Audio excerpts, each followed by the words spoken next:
Thaddeus Crow didn't knock. He never knocked.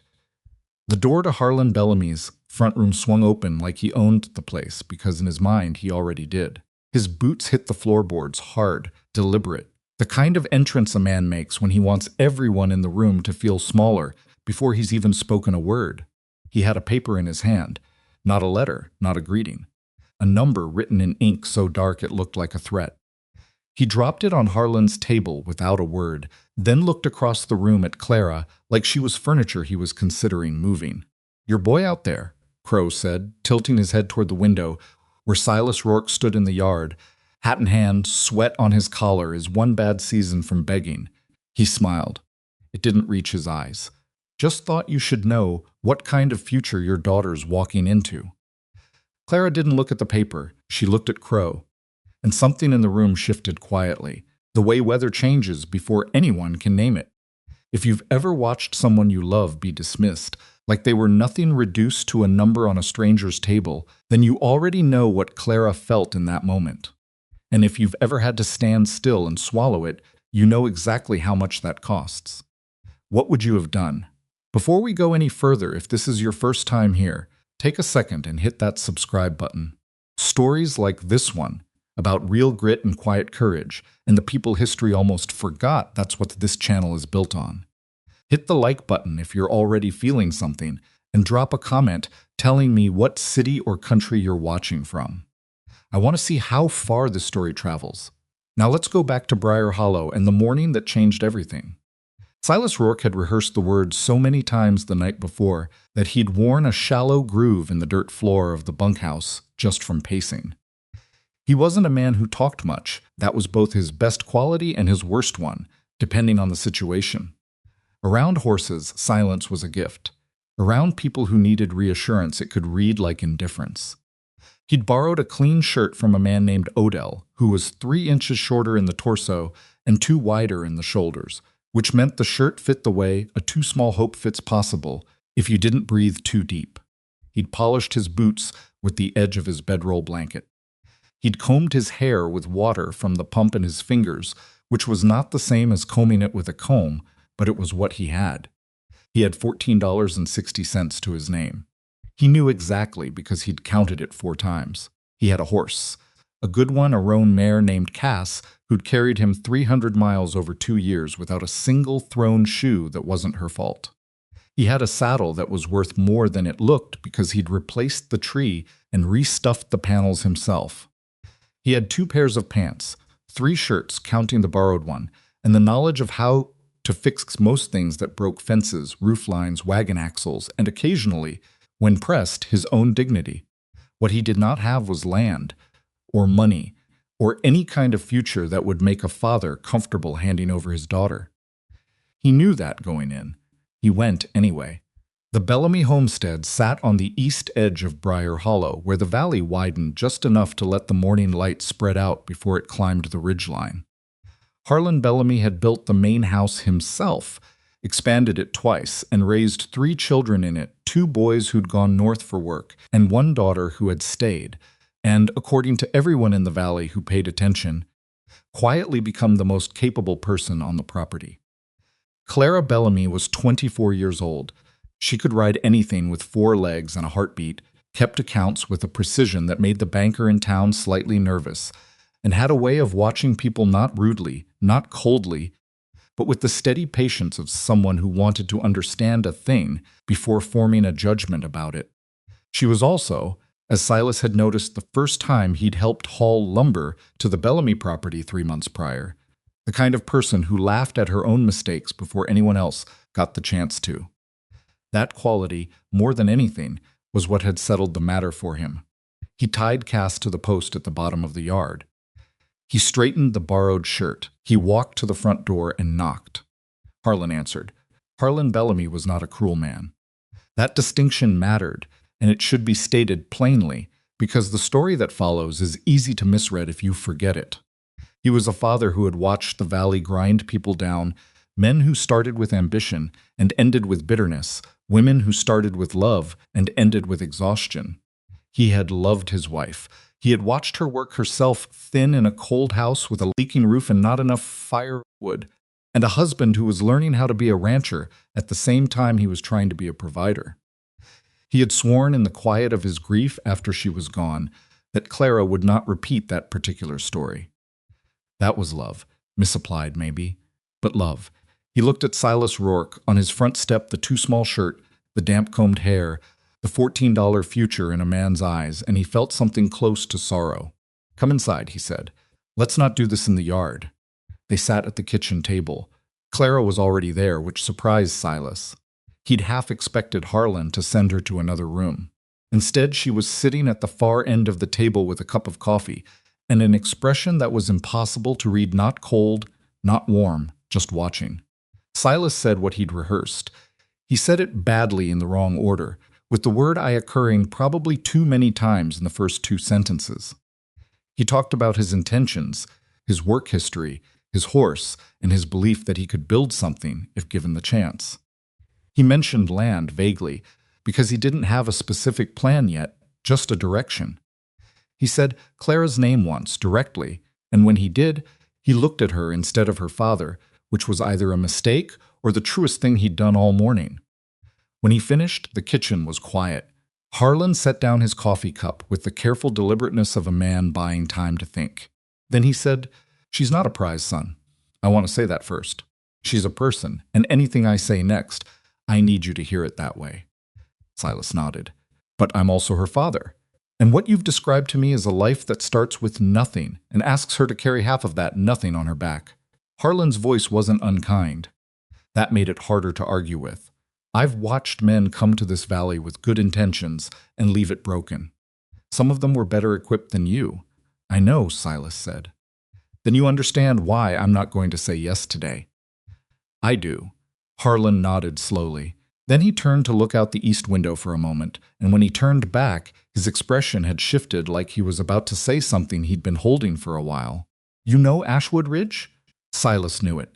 Everyone in Briar Hollow knew Ashwood Ridge the way you know a bad dream by its outline. Abandoned property up on the north slope, maybe 60 acres, including the spring-fed pasture. A house that had been left empty long enough that the roof had started arguing with the walls about their future. A barn that had given up that argument 2 winters ago, and back taxes that had accumulated like a slow flood. "I know it," Silas said. "Former owners left debts. State's been sitting on the tax claim for years because nobody wants the headache." Harlan folded his hands on the table. "A man who could legally file on that land, settle the back taxes, and make it livable before winter would have something. Not a fortune, but something." He paused. "I'm not saying that's a condition. I'm not trying to send you on some errand to earn my daughter like she's a prize at a county fair. I'm saying if you want to show me that a life with you is a real thing and not a hope, that's where I'd look." It was Clara who spoke next. She set her coffee cup down and looked at her father with an expression Silas couldn't quite classify, not angry, not dismissive, but the look of someone who has heard a speech they'd been expecting and had prepared a response to. "I appreciate what you're trying to do," she said. "But I want to say something, and I need both of you to actually hear it." Harlan waited. "I am not a condition," Clara said. "Not on a homestead, not on a roof, not on any test you or anyone else designs." She wasn't raising her voice. That made it more serious, not less. "If Silas wants to take on Ashwood Ridge because he wants land and a future, I will respect that. But if the understanding in this room is that he fixes a house and gets me as his reward at the end of it, then we need to correct that understanding right now." The kitchen was very quiet. Silas looked at her. He was quiet for a moment, and then he said, and this was the thing that changed everything, because he said it without thinking about how it sounded, which meant it came out exactly true. "You're right. I didn't think about it that way, but you're right. And I don't want it to be that way either." Clara looked at him for a long moment. "Okay," she said. "Okay," he said. Harlan looked between them with the expression of a man who has just watched a conversation happen in a language he almost but doesn't quite speak. That was the moment Thaddeus Crow walked in, not knocked. Walked in because Crow had a way of moving through other people's lives as if the ordinary rules about thresholds and permission didn't quite apply to him. He was a moneylender by trade, a man who had financed half the struggling operations in Briar Hollow, and whose name appeared in the back pages of more debt records than anyone in the valley liked to count. He wasn't physically imposing. He was medium height, medium build, with the kind of forgettable face that watched everything and gave nothing away. His power came not from size, but from information, knowing who owed what to whom, and how long before the pressure became unbearable. He had a paper in his hand. He dropped it on the table without preamble, without courtesy, without any of the social covering that most people use when they walk into someone else's kitchen uninvited. It was a detailed accounting of Ashwood Ridge's debts. Back taxes, lien estimates, the cost projected forward of even beginning the repairs. Ran those numbers last week, Crow said pleasantly, like he was discussing the weather. Thought you might want to know what you're considering before someone gets ahead of themselves. He didn't look at Silas when he said it. He looked at Clara. That was the thing that told you exactly what Thaddeus Crow thought of the people in the room. He looked at Clara the way a man looks at a variable in an equation, not a person making decisions. His concern wasn't her well-being. His concern was that she might choose a future that left no opening for his kind of arrangement. Silas picked up the paper. He read it. The number was real. It was not, if he was being honest with himself in the private dark of his own chest, a number that didn't shake him. It was significant more than he had, more than he could generate quickly, and set against the timeline of a Briar Hollow winter, it was the kind of number that could break a plan before it started. He set the paper back down. He didn't crumple it. He didn't react visibly in any way that would give Crow satisfaction. He set it down the same way Harlan had set down his coffee cup, carefully, deliberately, buying himself 1 second. "Thank you for the information," Silas said. "Just being neighborly," Crow said. Clara had not looked at the paper. She was still looking at Crow. And the look on her face was not anger. Exactly, it was something quieter and more focused than anger. It was the look of someone cataloging information, filing it carefully, because she already understood that what was happening in this kitchen was not a friendly visit. It was the first move. Crow smiled at the room in general, nodded to Harlan specifically, and walked back out the door unhurried, leaving the paper on the table like a gift no one had asked for. The three of them sat in the kitchen after he'd gone. Silas turned the paper over so the numbers faced down. He didn't know why he did that. Some instinct, the same one that made you put your hand over a wound before you'd fully assessed how bad it was. "He's been waiting on that property," Harlan said quietly. "For years. Knows if somebody doesn't file soon, he might be able to work an arrangement with the county on the back taxes. He wants the spring," Clara said. She wasn't guessing. She said it the way people state things they've already thought through. The spring-fed pasture on the north side, 3 times as reliable as the creek in a dry summer. He'd pay double for 60 acres of reliable water. Harlan looked at his daughter. "When did you— 2 summers ago," Clara said. "When the Avery family was still there. Jonas Avery told me Crow came out twice asking about a sale. Jonas said no both times. Then his father's health went, and things fell apart, and they left." She folded her hands on the table. Not nervously, thoughtfully. The property didn't fail because it was impossible. It failed because they ran out of people. Silas looked at her. He didn't say anything right away. What he was feeling was harder to name than admiration. It was closer to the feeling of standing at the edge of something and realizing the drop was both exactly as steep as it looked and somehow still worth jumping. "Tell me everything you know about that property," he said. Clara looked at him for a moment, that watching expression again, the one that wasn't cold or warm but steady and assessing. "That'll take a while," she said. "I'm not going anywhere." Harlan stood up from the table. He picked up his hat from the hook by the back door. He looked at both of them, his daughter and this ranch hand in a too small shirt, and his face held something he didn't quite say aloud. Something between resignation and the very early, barely formed beginning of respect. "I'll be at the barn," he said, and he left them to it. What happened next was something Silas would think about for the rest of his life. Not because it was dramatic, but because it was the opposite of dramatic. It was utterly ordinary. Clara got up, refilled both their coffee cups without asking if he wanted one, sat back down, and started talking.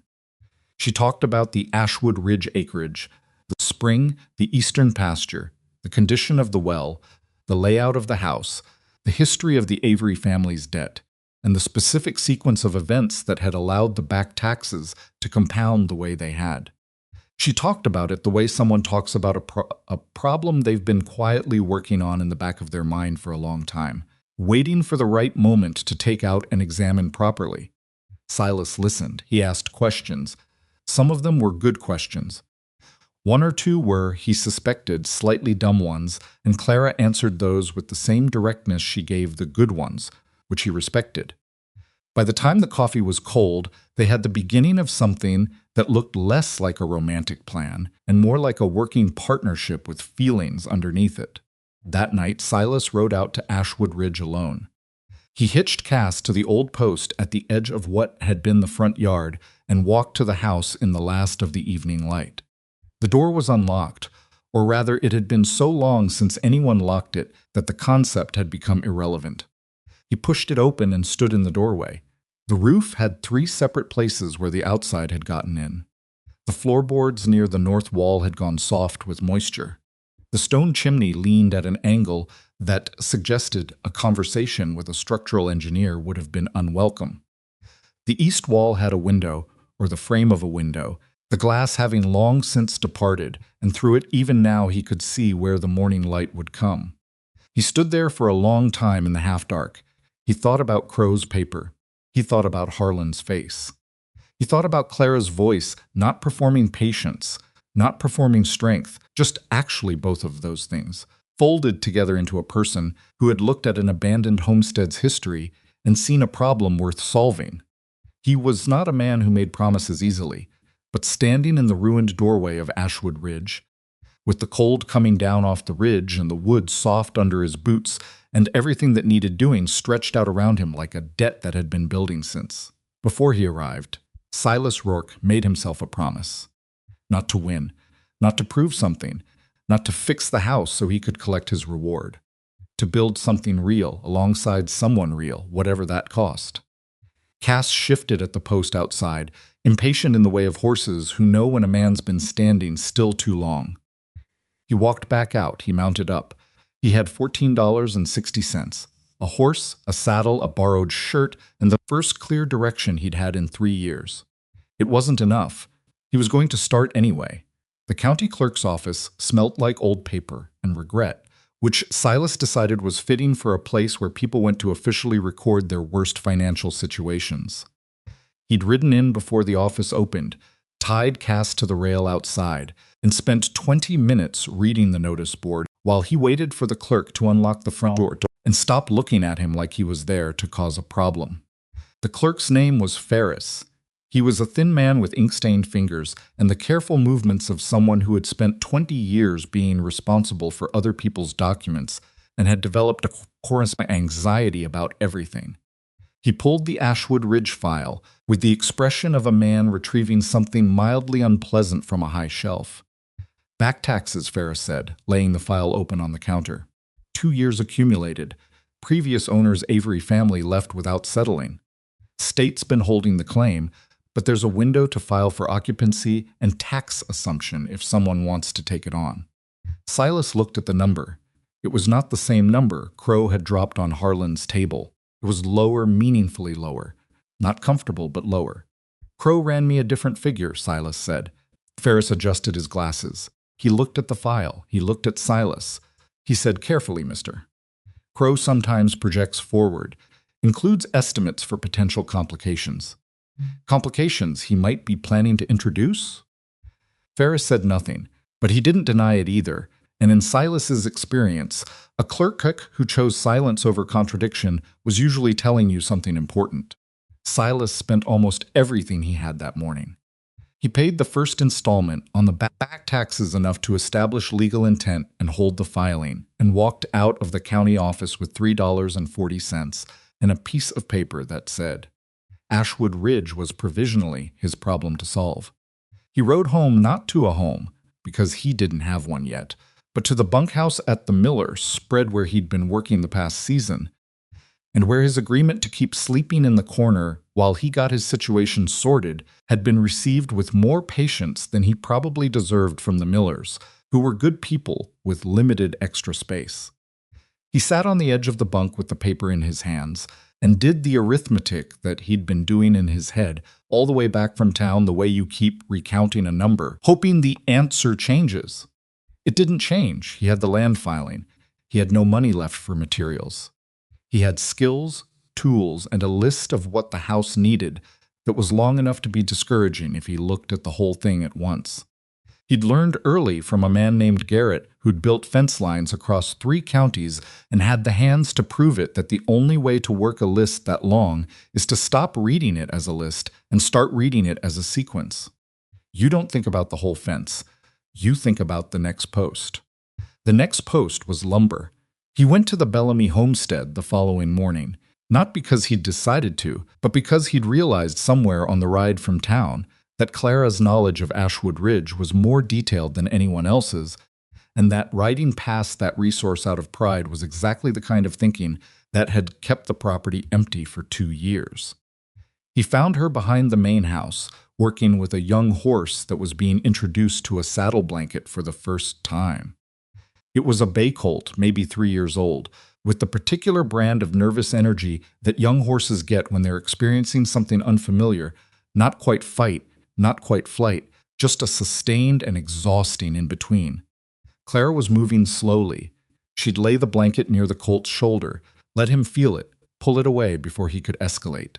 Advance and retreat, the rhythm of patience that Silas recognized because he'd used it himself, though he would have said he'd come to it by instinct rather than method.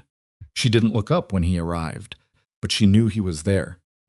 He could tell because her posture shifted slightly, just a degree of awareness, the way a person holds themselves differently when they know they're being watched. "How'd the county go?" she asked, still not looking at him. The blanket moved toward the colt again, slow-filed on it, Silas said. Now she looked at him. The colt took the opportunity to shift sideways, and she brought her attention back without making a production of the interruption.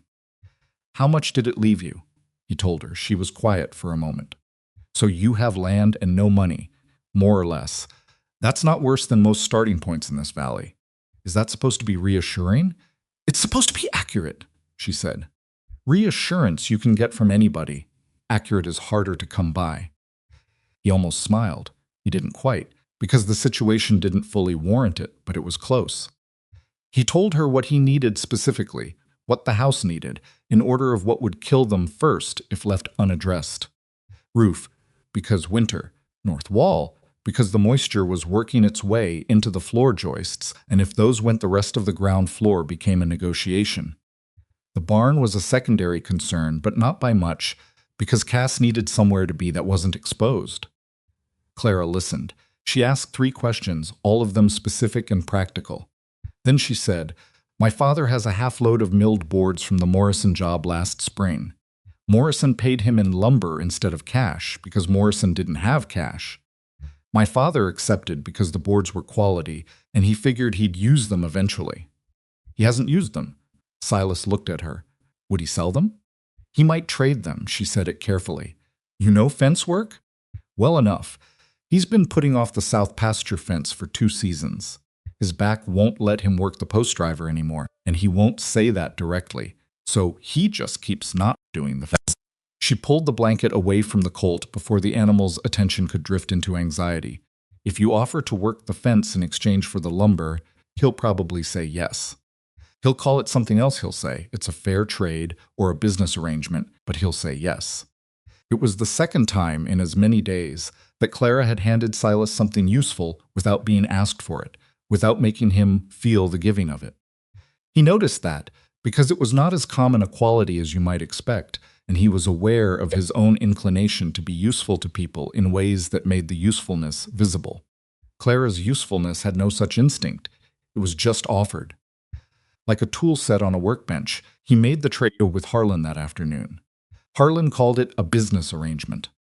The conversation lasted about 4 minutes, because both of them were the kind of men who arrived at an agreement quickly once all the relevant facts were on the table, and neither party was trying to extract more than they'd come for. What Silas didn't expect was for Clara to show up at Ashwood Ridge 2 mornings later with the ledger. He was on the roof, or rather on the part of the roof, that was still structurally willing to hold him, pulling off the worst of the rotted shingles and assessing the sheathing underneath, which was in varying degrees of trustworthiness, depending on where you stood. He heard Cass's soft sound of acknowledgement from the post below, which was how he knew someone had arrived before he saw her. She was carrying a ledger book, the kind with the dark cover and the cloth binding, the sort that general stores stocked for people running accounts.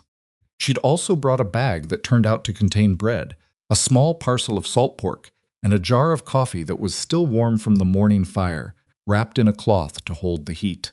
She did not ask permission. She sat down at what remained of the front step, opened the ledger, and looked up at him. "What did you pay for the roof boards from my father?" He told her. She wrote it down. "What do you figure on nails?" He gave her an estimate. She wrote that too. He climbed down off the roof because conducting a financial conversation from 8 feet up while crouched on untrustworthy sheathing was not ideal. He sat beside her on the step. She handed him the bread and kept writing. This was how the ledger started. Not with a plan, not with a declaration, but with 2 people sitting on a falling down step eating bread and cataloging debts. Over the next 3 weeks, the ledger grew.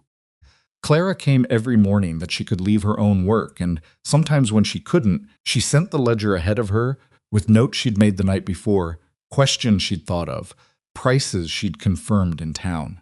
She recorded everything, every board, every nail, every hour Silas traded for materials instead of paying cash, every meal she brought that saved him from having to buy food from the nearest town, which was 7 miles and half a day's riding. Silas had never had his finances recorded before. He'd kept rough track in his head, the way working men usually did, a running approximate sense of whether the number was going up or down, with more attention paid when it was down. Having it written out, line by line, in Clara's careful hand, was a different experience entirely. It was both more frightening and more manageable than the version in his head, because the version in his head had a way of expanding to fill all available worry space, while the ledger had finite pages and the habit of showing you exactly where you stood, which was uncomfortable but useful. Clara made other things clear too. She was not on Ashwood Ridge to observe. She was on Ashwood Ridge to work, and she said this without ceremony about halfway through the second week, when she arrived to find Silas attempting to rehang a door that had warped in its frame and was currently requiring both his hands and his entire vocabulary of quiet profanity. "Tell me where to push," she said. "I can get it." "I know you can get it. I'm asking where to push so we can get it faster." He told her where to push. She pushed. The door went into its frame. They looked at each other across the newly functional threshold, and Silas said, because it was true and he was done pretending otherwise, "Thank you." "You're welcome," Clara said.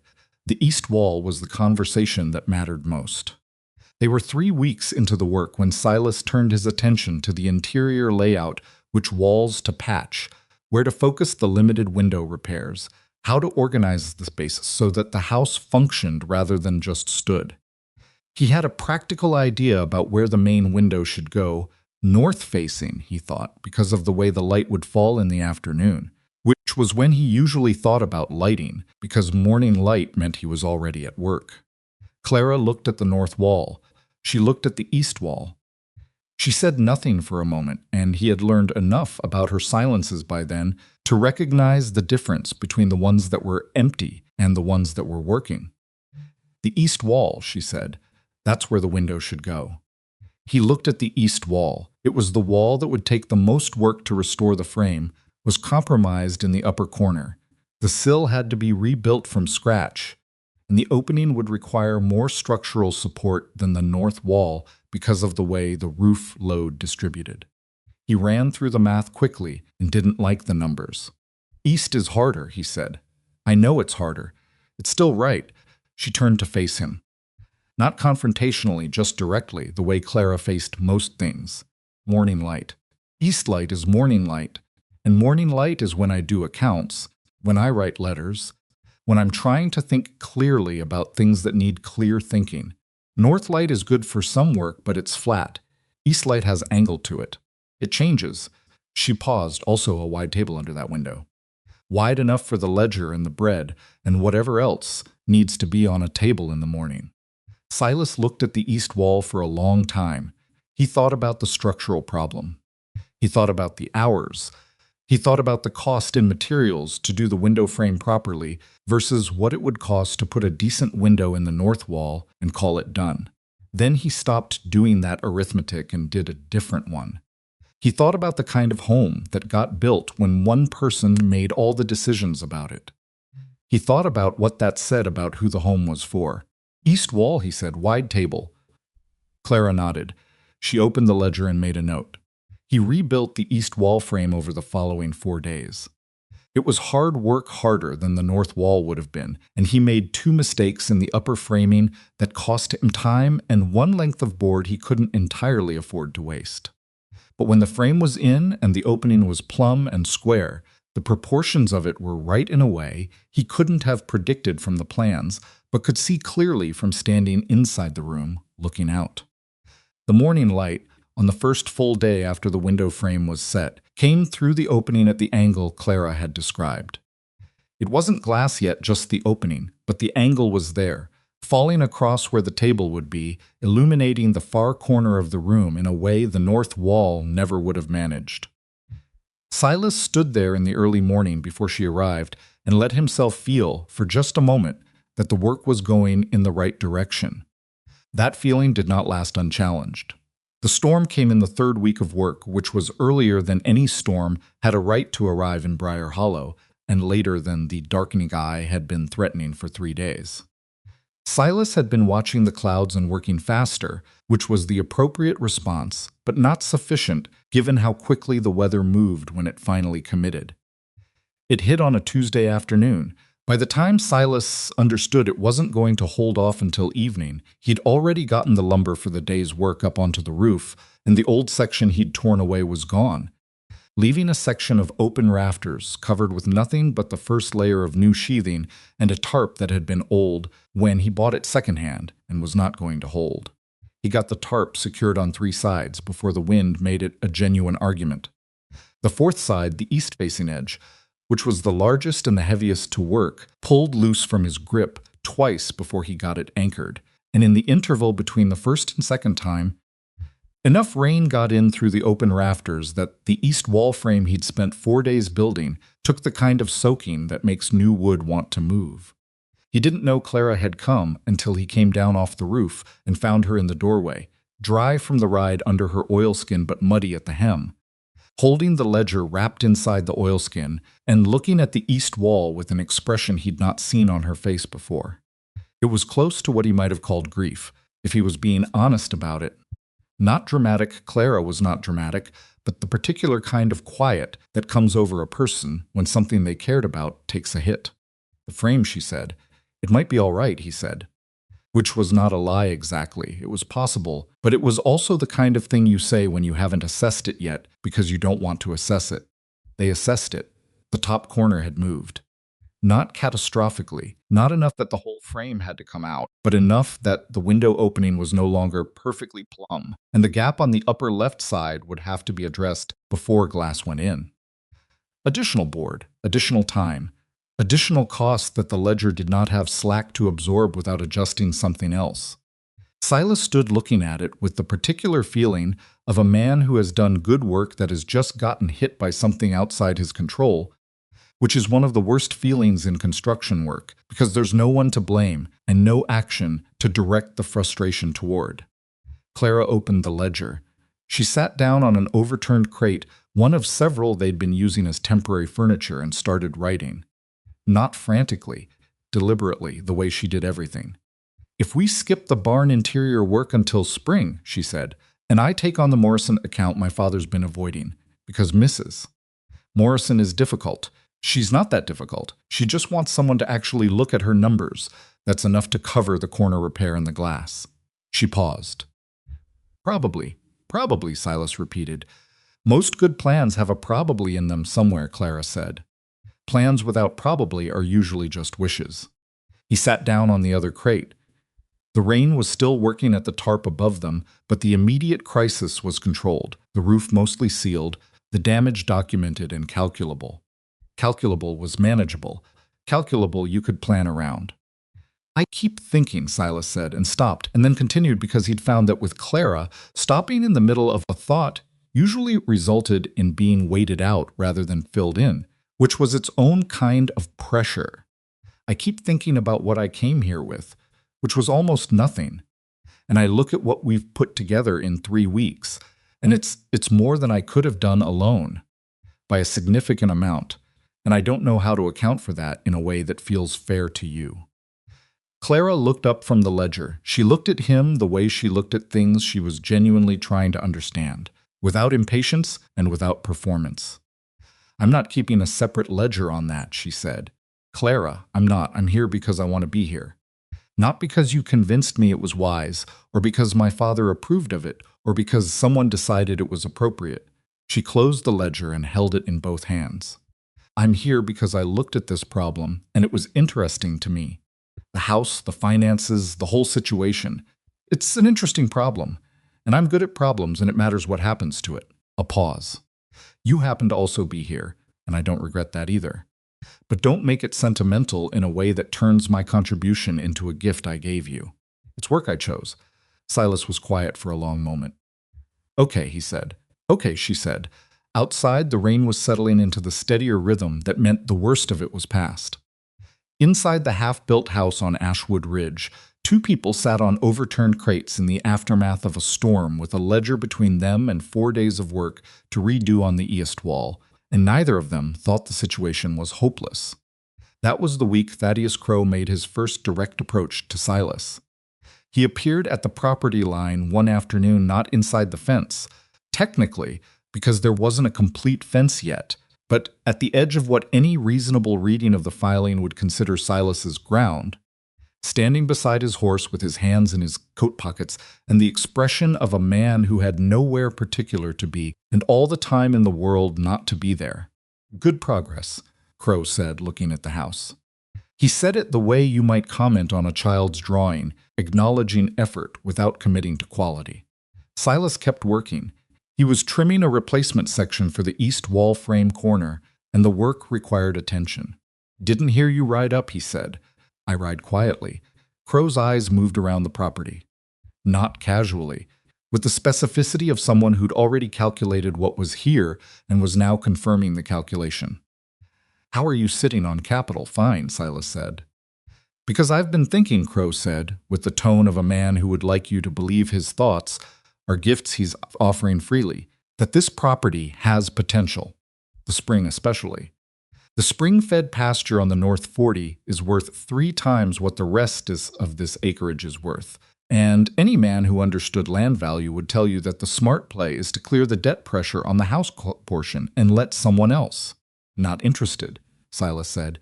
You haven't heard the figure. The figure doesn't change my answer. Crowe smiled. The smile had the quality of a man who has heard no before and found it primarily informational rather than final. Winter's coming, he said. Things that look manageable in September have a way of looking different in January. Silas set down the trim piece. He turned and looked directly at Crowe, not with hostility, because hostility was what Crowe was set up to receive and redirect, but with the particular flatness of a man who has already understood the nature of the conversation and doesn't intend to extend it. I understand what you're offering, Silas said, and I understand why you're offering it, and what you'd do with the spring pasture if you had it. The answer is no. If that changes, I'll come find you. But I won't be coming to find you. Crowe held his gaze for a moment. Then he nodded one slow, acknowledging nod, and remounted his horse without another word. He rode back out the way he'd come, unhurried, without looking back. Silas stood watching him go and felt the particular cold that isn't weather. He didn't tell Clara about the visit until that evening, when she came by to update the ledger with the week's costs. He told her plainly, without dramatizing it, the way he'd found she preferred to receive information. She listened. She said nothing for a moment after he finished. He'll come back, she said. I know, and the next time he won't offer. He'll be reporting a problem. She looked at the ledger. Which means we need to make sure all of this, she touched the pages, is registered. Every payment, every filing, every agreement. Documented, dated, and on record at the county office. She looked up at him. Crow's power is information and pressure. The only thing that neutralizes information is better documentation, and the only thing that neutralizes pressure is no room to apply it. Silas looked at the ledger. He looked at Clara. How long will that take to get in order? I've already started, she said. Of course she had. Because that was what Clara did. She anticipated the next problem before it arrived. Not because she was pessimistic about outcomes, but because she was honest about probabilities. And honesty about probabilities was what made the difference between a plan and a wish. Silas did not say this out loud, because he was not a man who found it easy to articulate things that ran deep. But he thought it, sitting across from Clara in the last of the evening light, with the ledger between them and the east wall frame drying in the repaired house behind them. He thought, I came here with $14.60 and a borrowed shirt and the vague shape of a hope. He thought, I do not know yet what this becomes, he thought, but I know it is being built right. That had to be enough for now, so it was. He went back to work the next morning before sunrise, because the east wall wasn't going to frame itself, and the window glass wasn't going to install itself, and the barn's opinion about its own structural integrity wasn't going to improve on its own. And Silas Rourke had never in his life solved a problem by waiting for it to get easier. But when the sun came up and the light hit the east opening at the angle Clara had described, that forward-leaning, angled, alive morning light, he stood there for exactly 30 seconds and let himself feel the full weight of what was being built. Then he picked up his tools and got back to work. Jonas Avery arrived on a Wednesday, which was the kind of detail that shouldn't matter but somehow did, because Wednesday was the day Silas had planned to start on the barn foundation. And the arrival of Jonas Avery on that particular Wednesday meant the barn foundation didn't get started, and the delay cost them 3 days. And those 3 days were the difference between finishing the barn before the first hard frost and not finishing it, which became its own separate problem that had to be solved later with worse options available. That was how it went with Jonas. Not malicious, just expensive in the way that complicated people are always expensive, even when they arrive with the best of intentions. He rode in on a horse that was too thin for the season, which told Silas something before Jonas opened his mouth. A man who let his horse get thin in September either wasn't paying attention or didn't have the resources to pay attention. And Jonas Avery, as it turned out, was a fair demonstration of what happened when both were true at the same time. He was maybe 40, with the weathered hands of someone who'd done ranch work and the careful posture of someone who wasn't sure of his welcome. He dismounted slowly and stood at the edge of the yard the way people stand when they're on someone else's ground and know it, and are trying to project that they know it, which is different from the way Crow had stood at the bot property line where Crow's positioning was a statement. Jonas's was almost an apology. You Rourke, he said. I am, Silas said, Jonas Avery. My family, this was our place before. He didn't say it as a claim. He said it as a fact that needed to be stated before the rest could make sense. I'm not here about the property. The filing's clean, I know that. I'm not contesting it. All right, Silas said. There's something else. Reached into his coat and produced an envelope, worn at the edges, the kind of envelope that had been carried a long way. My father borrowed money from the man who sold you well, from the previous owner before the Bellamy connection. The debt was real. He wrote it down himself, my father did, because he was a man who wrote things down even when it was against his interest to have them written. He held out the envelope. I'm not asking you to pay it. I know it's not legally your obligation.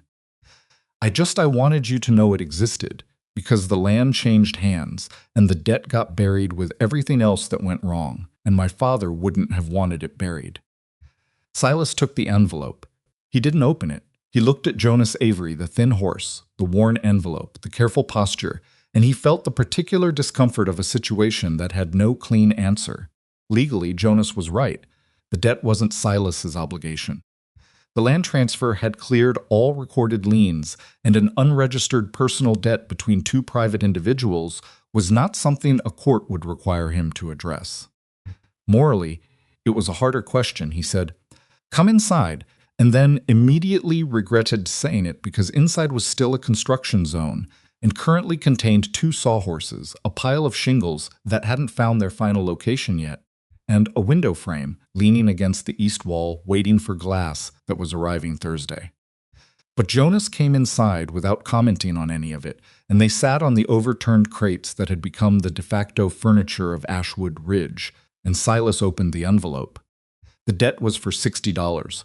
Written in an older man's hand, the handwriting of someone who'd learned to write formally and retained that formality even in private documents. The note described a loan taken for seed and equipment, acknowledged the terms, and was signed with a name Silas didn't recognize, but that Jonas identified as the man who'd previously owned the parcel adjacent to Ashwood Ridge before it changed hands twice and ended up as part of an estate that had dissolved without anyone paying much attention to the small paper obligations. $60. 6 weeks ago, $60 would have been impossible. It was still, if Silas was honest, not comfortable.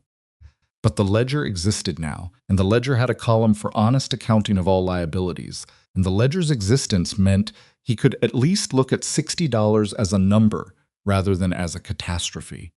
He asked Jonas to come back the following day, when Clara would be there. Jonas nodded. He rode back out without asking why, either because he understood or because he was too tired to question the request. Silas watched him go and stood for a while in the yard with the letter in his hand. The barn foundation did not get started that day. He rebuilt the fourth course of the east wall chimney instead because the chimney needed doing, and he needed something with a clear outcome to put his hands to while his head worked on the Jonas problem.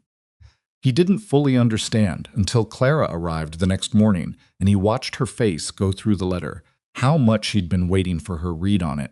She read it twice. She folded it back into the envelope. She looked at the ledger, open on the crate between them, and she looked at Jonas, who was standing with his hat in his hands at the edge of where the room would eventually be a room. "The man your father borrowed from," she said to Jonas. "What happened to him?" Jonas said the man had family still in the eastern part of the valley. A daughter and 2 grandchildren. The original creditor had died 4 years back, and the family didn't know about the debt, or if they did, they'd made no move to collect, possibly because they also understood it wasn't legally actionable. Clara looked at Silas. Silas looked at Clara. There was a whole conversation in that exchange that Jonas wasn't party to about the ledger and the cost of materials and the barn foundation and the timing of winter and how $60 sat against everything else that needed doing. It was the conversation that people have without words when they've been working closely enough and long enough to have developed a shorthand for the hard questions. Clara said, "We honor it," not "we should honor it," or "I think we should honor it," or "What do you think about honoring it?" "Just we honor it," Silas said. "It delays the barn." "I know. Winter comes regardless of whether the barn's finished." "I know that too." She looked at the letter. "But Crow's strategy depends on finding the gap in your character. He's been watching since before you filed. He'll know about this debt within a week of Jonas arriving, I'd almost guarantee it, because that's how Crow operates. He collects information the way other men collect land. And if there's a story in this valley that you buried a legitimate debt because it was inconvenient," she didn't finish the sentence. She didn't need to. Jonas was watching them both with the expression of a man who has arrived expecting one kind of conversation and found himself in a different and more serious one. "I didn't come here to cause trouble," Jonas said. "You didn't cause it," Silas said. "The trouble was here before you rode in. You just gave us the honest version of it instead of the version Crow would have eventually shown up with." He looked at Clara. "How do we structure the payments so the barn still gets roofed before January?" Clara pulled the ledger toward her and started writing. Not answering immediately, writing first, because Clara worked through problems with a pen in her hand, and Silas had learned that the writing was part of the thinking, and interrupting it was like pulling someone out of a calculation halfway through. He waited. "If we take the Morrison account payment when it comes in," she said without looking up, and Jonas agrees to work the South 40 fence line in exchange for extending the debt over 2 seasons rather than one that fence has to get done before spring regardless. Then we can make the first payment now, continue the barn work, and still have enough margin for the glass and the stove installation before November. She looked up. Jonas, are you looking for work? Jonas blinked. Yes. Fence work? Yes, ma'am. Good. She looked at Silas. He knows this land better than we do. The fence line on the South 40 has 3 sections that need to account for the drainage pattern from the North Spring, and getting that wrong means spring flooding inside the fence instead of outside.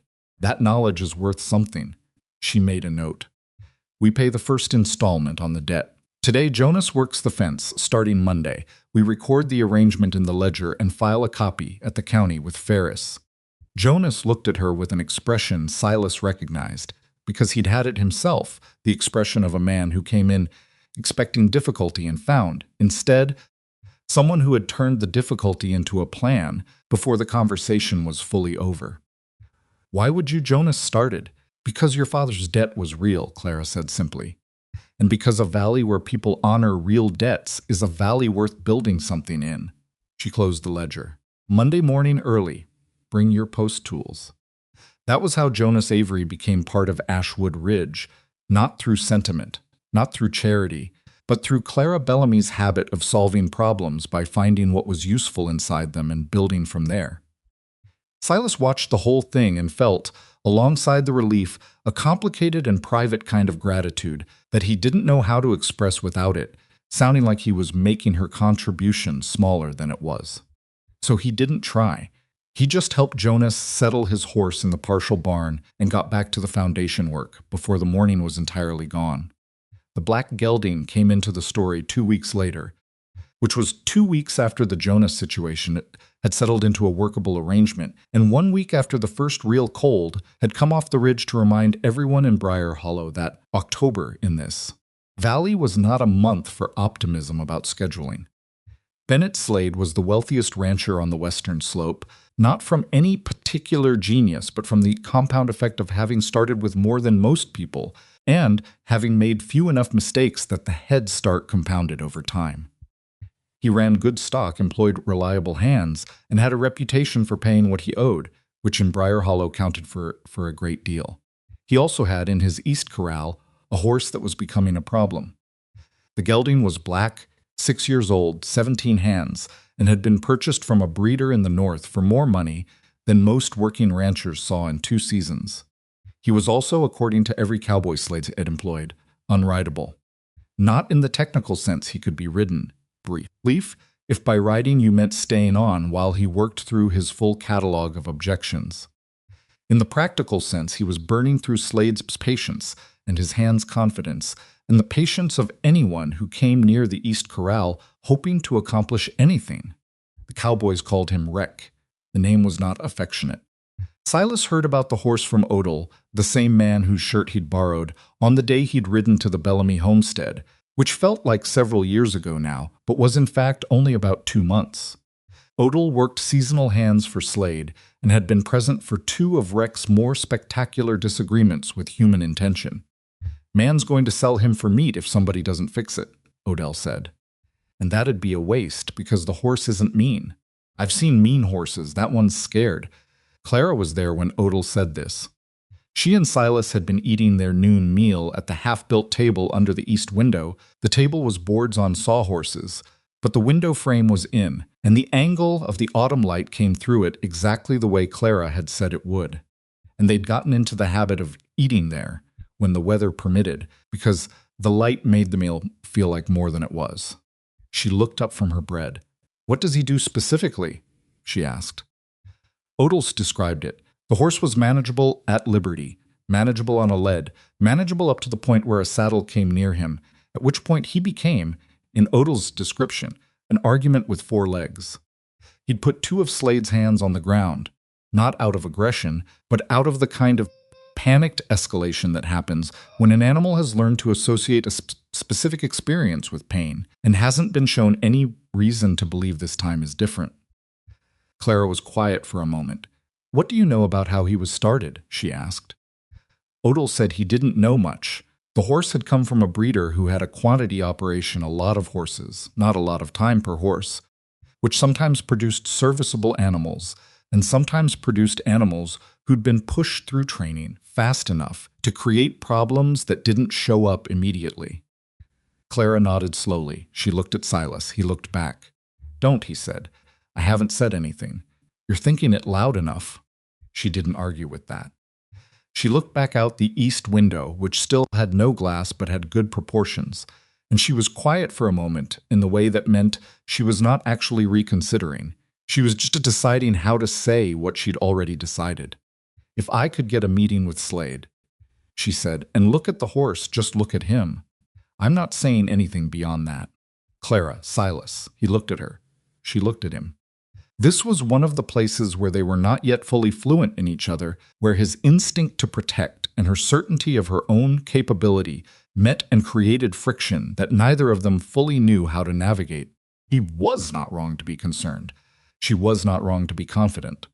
Both things were true simultaneously, which was the most difficult kind of situation, because it left no clear winner for the argument.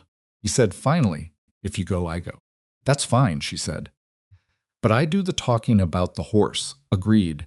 They rode to the Slade property the following morning. Slade received them in the yard with the particular courtesy of a man who wasn't sure what he was being visited about, but was going to be polite until he found out. When Clara explained why they'd come, his expression moved through several phases: surprise, skepticism, something that might have been faint amusement before settling on a kind of resigned practicality. "I've had 3 of my best hands try," he said. "I had a man up from the South County who calls himself a trainer, cost me more than I want to admit. Horse put him into the fence on day 2. He looked at Clara not dismissively, but with the assessment of a man who was doing honest math. "I'm not doubting you, Miss Bellamy. I'm trying to understand what you see that 3 experienced hands didn't." "I haven't seen anything yet," Clara said. "I'd like to." They went to the East Corral. Rec was at the far end, standing with the particular tension of an animal that has learned to monitor everything. He was, as advertised, a beautiful horse, deep-chested, good bone, the kind of animal that made you understand why Slade had paid what he'd paid before the problems became apparent. He watched the 3 people at the fence with his ears forward and his weight shifted slightly back, the body language of an animal that is processing threat and hasn't made a final decision yet. Clara stood at the fence for a long time, not doing anything, just watching. Silas watched Clara watch the horse and had the experience, not for the first time, of understanding that he was in the presence of someone doing something he didn't have the vocabulary to fully describe. It wasn't magic, it wasn't intuition. Exactly. It was closer to the kind of attention that most people give only to things they're afraid of or in love with, directed instead at understanding. "His hind end," she said quietly, to no one in particular. "Watch his hind end when I move." She took one step closer to the fence. The gelding's hindquarters shifted not dramatically, but with the precision of an animal preloading an escape route. The front of him was watching her. The back of him was already planning. "He was hurt from behind," Clara said, "or he thinks he's going to be. Something in the saddling process, probably the cinch, the way it was pulled. Somebody cranked it hard and fast without giving him a chance to process it, and he's been waiting for that to happen again every time anything approaches from behind." She stepped back from the fence. "He's not vicious. He's predictive. He's been predicting pain, and he's been right often enough that he's committed to the prediction." Slade looked at the horse. He looked at Clara. "Can it be undone?" "It can be worked," she said carefully. "I won't promise undone." "But I can work it." She turned to face him directly. "I want to be paid for the time. Not contingent on the outcome. I'll work honestly toward it, but I'm not offering to do this on speculation." There was a pause. Silas kept his face neutral. Slade said, "What's your rate?" She named it.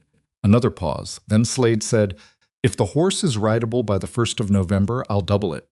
Clara said, "If the horse is better understood by the 1st of November, I'll be satisfied with the rate I named." She extended her hand. "I'm not promising rideable. I'm promising honest work." Slade looked at her hand. He shook it. "When do you start?" "Tomorrow," she said. On the ride home, Silas was quiet for a while. and Clara let him be quiet because she'd learned that his silence after a situation like that wasn't sulking or disapproval, it was processing. He processed the way some people prayed privately, methodically, working through the implications of something before he was ready to speak about them. He said, "Finally, you know what you're doing with that horse." "Yes, I know you do. I'm saying I know it." He was looking ahead at the trail. I don't always let that be the first thing I think about. When I think about you and that animal, I know," she said. "I'm working on it. I know that too." Another silence, but a different quality of silence than between people who have just said something real and are letting it settle. She started the following morning. She went alone, which was the agreement. Silas at Ashwood Ridge working, Clara at the Slade property working, both of them trusting each other to handle what was in front of them. What she found on that first morning confirmed what she'd seen at the fence. The gelding was not aggressive at liberty. He came to her at the fence curious, ears forward, the particular inquisitiveness of a smart animal that hasn't entirely given up on people. She spent the first morning doing nothing beyond being present. Walking the perimeter, sitting on a fence post, moving around him slowly, always in his sightline, always readable. On the second morning, she introduced the rope, not around him, just present, draped over her arm, something he could see and smell and approach on his own terms. He approached, he smelled it, he left, he came back. On the third morning, she introduced the blanket the same way she'd been working with the Bellamy colt, advance and retreat, presence and absence, patience operating as a language rather than a technique. Slade watched from a distance, his hands watched from various points of imperfect concealment. Clara was aware of being watched and chose to find it irrelevant, which was its own kind of skill. The crisis came on the 8th day. She'd gotten the blanket on the gelding's back, not a saddle, just the blanket. But the blanket accepted with all 4 feet still and his breathing controlled, which was something Slade's hands had not managed. She was standing at his shoulder when the storm broke, not a planned storm, not a gradual buildup, but the kind of abrupt weather shift that the Briar Hollow ridgeline produced when cold air from the north collided with what remained of the valley's autumn warmth. The thunder hit the way a physical thing hits, sudden, percussive, directionless. The gelding went up, not small up, full, committed, terrified up the kind of rear that clears a horse's front end 4 feet off the ground and leaves you with the choice of moving very quickly or becoming a consequence. Clara moved.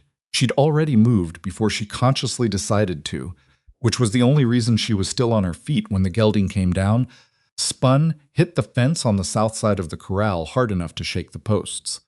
He was trapped or thought he was, and a trapped, frightened horse is an animal running on nothing but reflex and terror, which meant that the next several minutes were going to determine whether the past 8 days of patient work held or came apart. Silas had ridden over that morning to check on the barn lumber delivery they'd been coordinating through Slade's property. He was in the yard when the thunder hit. He heard the fence impact from 30 feet away. He moved toward the corral on instinct, got 2 steps, and stopped. Clara was in the corral, moving toward the gelding, not running, not retreating, moving with the same controlled pace she'd used for 8 days, as if the thunder and the fear and the fence impact were things that happened at a different volume than the conversation she was continuing to have with the horse. She was talking, quietly, too quiet for Silas to hear the words. Every instinct, Silas had said, go in there. Every instinct said put himself between her and the animal, which was a 17-hand, terrified gelding with a fence at his back, and the gap between his instincts and the reality of the situation was approximately the distance between what he felt and what he understood. She knew what she was doing. He stood at the fence with his hands on the top rail, and he did not go in. It took 7 minutes, he counted later, to understand how long it had actually been, because in the experiencing of it, time had done something strange and elastic. 7 minutes of Clara working the corner of the corral with a terrified horse, using her voice and her movement and the established fact of their 8 days together as the argument that this moment was survivable. The gelding's breathing changed at the 5-minute mark. It didn't stop being frightened. It was still frightened, still pressed against the fence, still trying to make sense of a situation that had gone sideways very fast. but the quality of the fear shifted from pure reflex towards something that could hear a voice. That could distinguish between the thing that had frightened it and the presence that had been reliable. At 7 minutes, Clara had her hand on his neck. She stood there for a long time afterward, not doing anything, just being present in the aftermath. The storm continued above them. The gelding breathed. Clara's hand stayed on his neck. Slade was at the fence. 2 of his hands. Silas. Nobody said anything.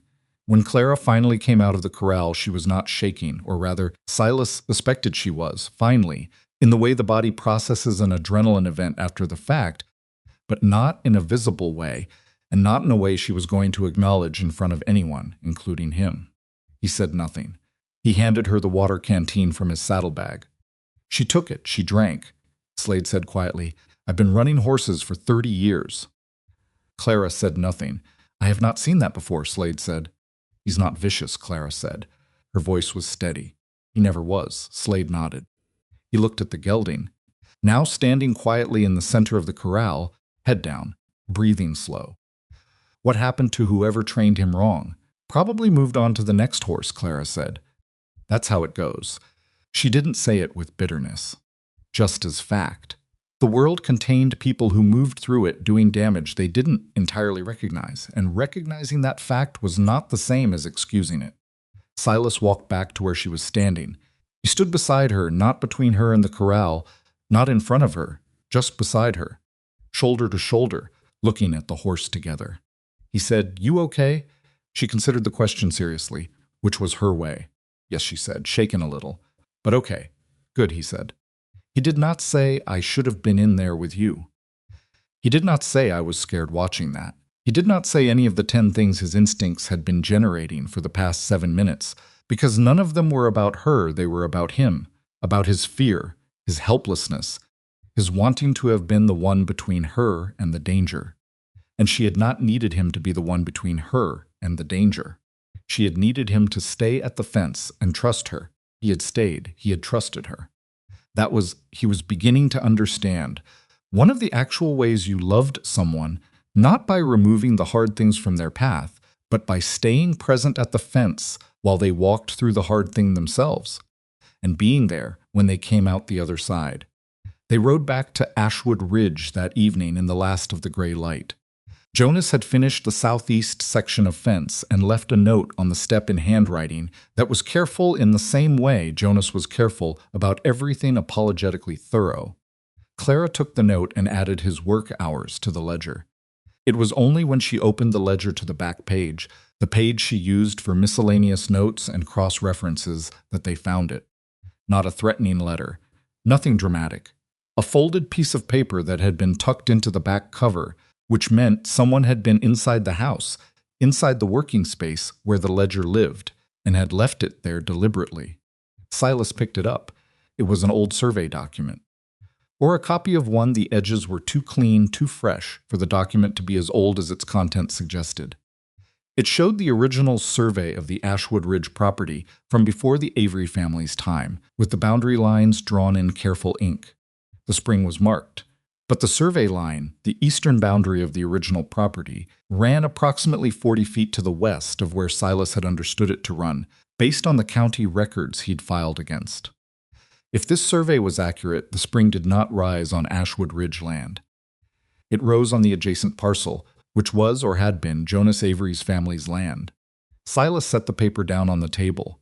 Clara looked at it. She looked at the ledger. She looked at the paper again. Silas said, "Crow." "Maybe," she said.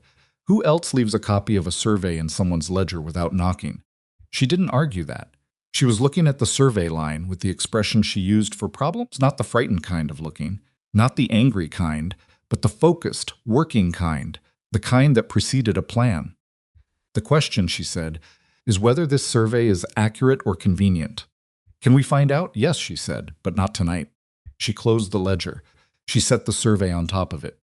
Outside, the first frost of the season was settling into the briar hollow grass, silver and indifferent, covering everything equally, the finished fence sections and the unfinished barn, the east window frame and the chimney that still leaned slightly, despite Silas's best efforts, the spring-fed pasture on the north 40, and the survey line that may or may not run through the middle of everything they'd built.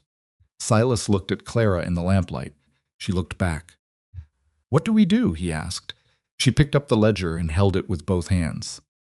"The same thing we've been doing," she said. "We document everything, and we don't panic, and we figure out what's actually true before we decide how to respond to it."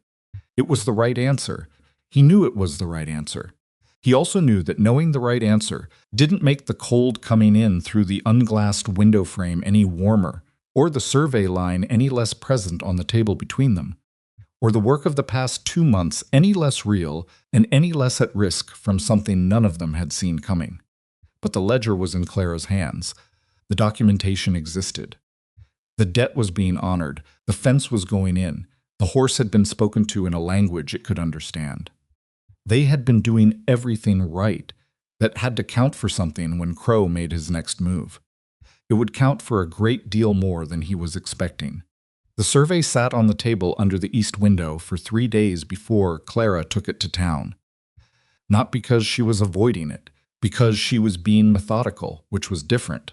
She spent those 3 days pulling every document they had on the Ashwood Ridge, filing the county records, the tax claim paperwork, the original deed description that Ferris had provided when Silas first filed, and laying them against the survey Crow had left in the ledger. She worked in the mornings when the east light was good, which was the practical reason for the window's existence and the reason she'd insisted on it, and Silas watched her work from across the half-built room and understood, not for the first time, that what Clara did with numbers and documents was not clerical work in any diminishing sense. It was a form of intelligence that operated in a register he didn't have, the same way she didn't have his register for reading a roof line or understanding how a post needed to be seated to carry load through a frost heave. On the second morning, she found the discrepancy she'd been looking for. The survey Crow had left used a datum point, a reference marker from which all measurements derived that differed from the datum used in the county's current records. Not dramatically, 17 feet. But 17 feet at the origin of a survey translated, by the time you reach the spring boundary 300 yards from the reference point, to a line that could move significantly in either direction, depending on which datum you accepted as authoritative. He didn't forge it, Clara said. She was looking at the two documents side by side in the morning light. The survey he left is real. It's just old from before the county restaked the reference markers in 1887. The county's current records use the new datum. This survey uses the old one. She looked up. If you measure from the old datum, the spring is on Jonas's parcel. If you measure from the current datum, the spring is on ours. By about 11 feet, Silas sat down on the crate. "So which one is legally authoritative?" "That," Clara said, "is what I need Ferris to tell me." She rode to town the following morning. Silas stayed at the property because the barn roof was at a stage that didn't tolerate abandonment. He was in the middle of a section where leaving work half finished meant weather could get under it and undo everything, and because he'd recognized incrementally over the past weeks that his presence in Clara's professional dealings sometimes complicated them in ways his absence didn't. People in Briar Hollow were still working out how to process a woman who arrived to discuss survey law and property rights without a man at her elbow to serve as the presumed authority. His being there made some of them direct their questions to him by reflex. His not being there forced the conversation to go where it needed to go. He didn't like not being there. He went back to the barn roof anyway. Clara was back by early afternoon, which told him the conversation with Ferris had been efficient. She came to the barn rather than the house. She could hear him working from the road. She said later, and she climbed partway up the access ladder without being asked, because she'd been doing that since the third week when she'd decided that conversations conducted upward at a man on a roof were structurally disadvantaged, and she preferred to be closer to level. "The county's current datum is authoritative," she said. Ferris confirmed it. Any survey predating the 1887 restaking is superseded by the updated records unless there's been a specific legal challenge to the restaking, which there hasn't. She paused. "Which means the spring is on our land by 11 feet. Legally," but Silas said. Clara looked at him. But Jonas's family used that spring for the better part of 20 years. And if Crow gets to a judge with the old survey and the argument that the 1,887 restaking was itself in error, which is not an argument he can win, but it's an argument he could make loudly and expensively for long enough to be a problem, then he can create uncertainty around the water rights that makes our filing complicated to defend. Silas put down the hammer, so we're legally clear but practically exposed. Yes, because legal clarity and practical security are not the same thing when the man attacking you has the money to make the process itself the punishment. This was a thing Silas had understood in concept, but was only now understanding its full material weight, that Crow's power was never going to come from being right. It was going to come from making everything difficult and expensive until someone ran out of endurance. He didn't need to win. He just needed the other person to quit first. "What do we do?" Silas said. Clara looked past him at the north pasture where the spring-fed land ran green against the drying autumn grass. She looked at it for a moment with the expression she used when she was working something through that she hadn't fully finished working through yet. "Jonas," she said.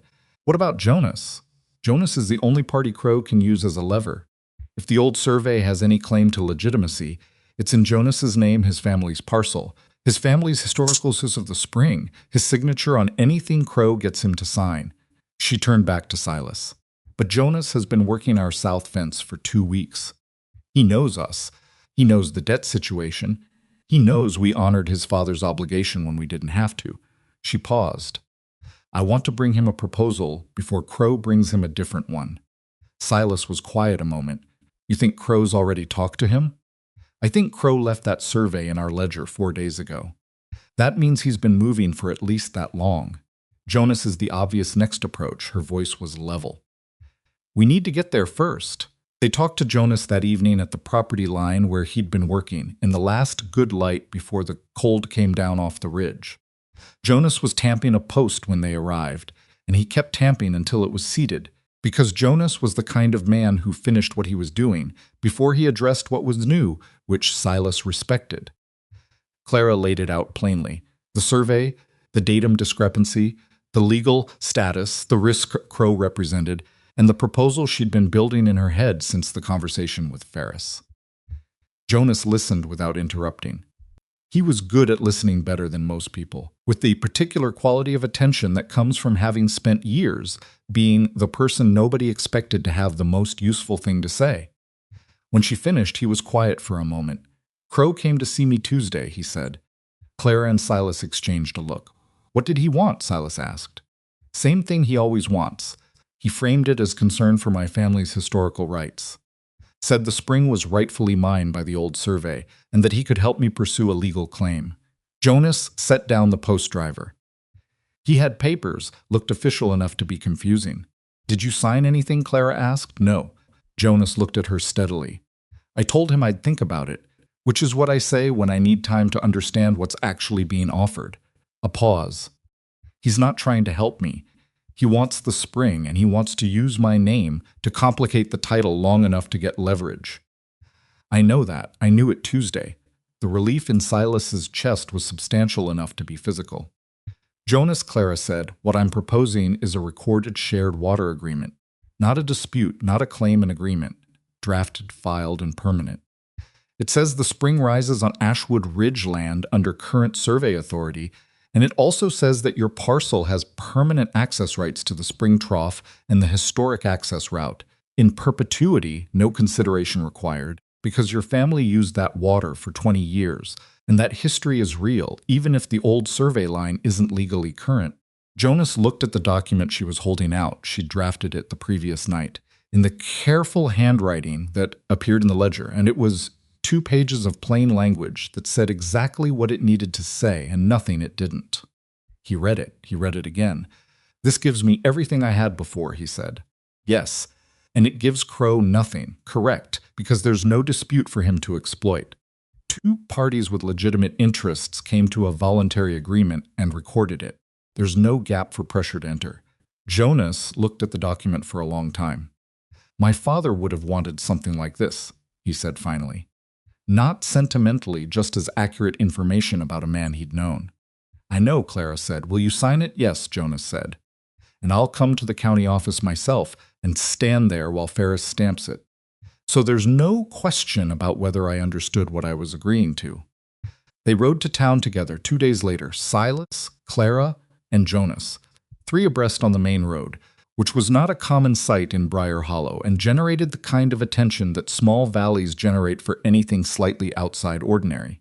Ferris stamped the document with the expression of a man who recognized that he was watching something significant happen and was professionally obligated not to show it.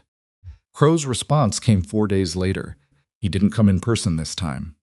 He sent a man, a lawyer from a town 40 miles south, a man named Pell, who had the practiced neutrality of someone whose job was to deliver bad news without being blamed for its contents. Pell arrived at Ashwood Ridge with a document of his own, a formal notice of intent to challenge the 1,887 datum, restaking on grounds of procedural irregularity. Silas read it. He handed it to Clara. Clara read it. She folded it and set it on the table beside the ledger. He's bluffing, she said. That's a formal legal document, Silas said. Yes, a formal legal document that describes a challenge that would require overturning a county survey standard that's been in place for 37 years, affecting every property boundary in the valley, including Crow's own. She looked at the document. If he files this, he doesn't just challenge our title. He challenges the legal foundation of half the land ownership in Briar Hollow. No judge will touch it. No lawyer worth anything will push it to trial. She set her hands flat on the table. He's counting on us, not knowing that. He's counting on the document looking terrifying enough that we panic and either sell to him or take his loan. Silas looked at the document. He looked at Clara. What do we do with it? We write back, she said, through Ferris officially, noting that the challenge as described would affect the survey basis for approximately 63 registered properties in this county, and that we look forward to discussing the matter at any county proceeding where all affected landowners might be represented. She allowed herself a very small, not particularly warm smile. Let him explain to 62 other property owners why he's filing a challenge to their boundaries. Silas was quiet for a moment.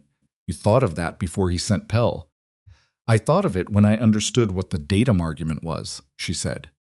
Crow's strategy is always to make himself the only one who understands the situation.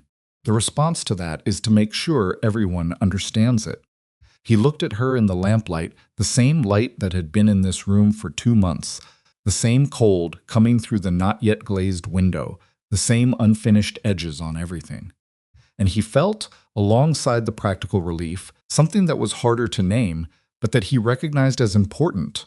The particular clarity that comes from understanding you, who have been building the right thing with the right person, even when you hadn't fully known it while you were doing it. The formal response went to Ferris the following morning. Ferris received it with the expression of a man who was going to be thinking about its implications for several days. He filed it the same afternoon. Crow's legal challenge was quietly withdrawn 1 week later. No explanation, no visit, no paper dropped on any table. It simply ceased to exist in the county records, retracted with the same efficiency with which it had appeared, and Pell was not seen in Briar Hollow again. The valley noticed. These things always moved through a community in ways that the people at the center of them didn't fully see until later: a conversation at the feed store, a question at the farrier's, a rancher's wife asking Clara about her ledger system after church in a tone that suggested genuine curiosity rather than politeness. The story of the datum argument and the shared water agreement traveled in that particular way that practical good sense travels in small communities, not dramatically, but thoroughly, attaching itself to people's understanding of what had happened and why. Bennett Slade heard it. He came to the property line, knocked this time, properly 3 days after Crow's withdrawal, and stood in the yard with his hat in his hand and said he wanted to discuss something. The gelding, he said, had been ridden. By one of his hands quietly, without fanfare, the man had asked Claire's permission, and she'd given it, monitoring the session from the fence. The horse had been tense but manageable, had completed the full circuit of the training corral, had, at the end of it, stood still while the hand dismounted and the cinch was loosened. He's not fixed, Slade said carefully. I know that. He'll need time and handling and people who know what they're doing. Yes, Clara said, but he's rideable, which he wasn't. Slade reached into his coat and produced an envelope. I said I'd double the rate if he was rideable by November.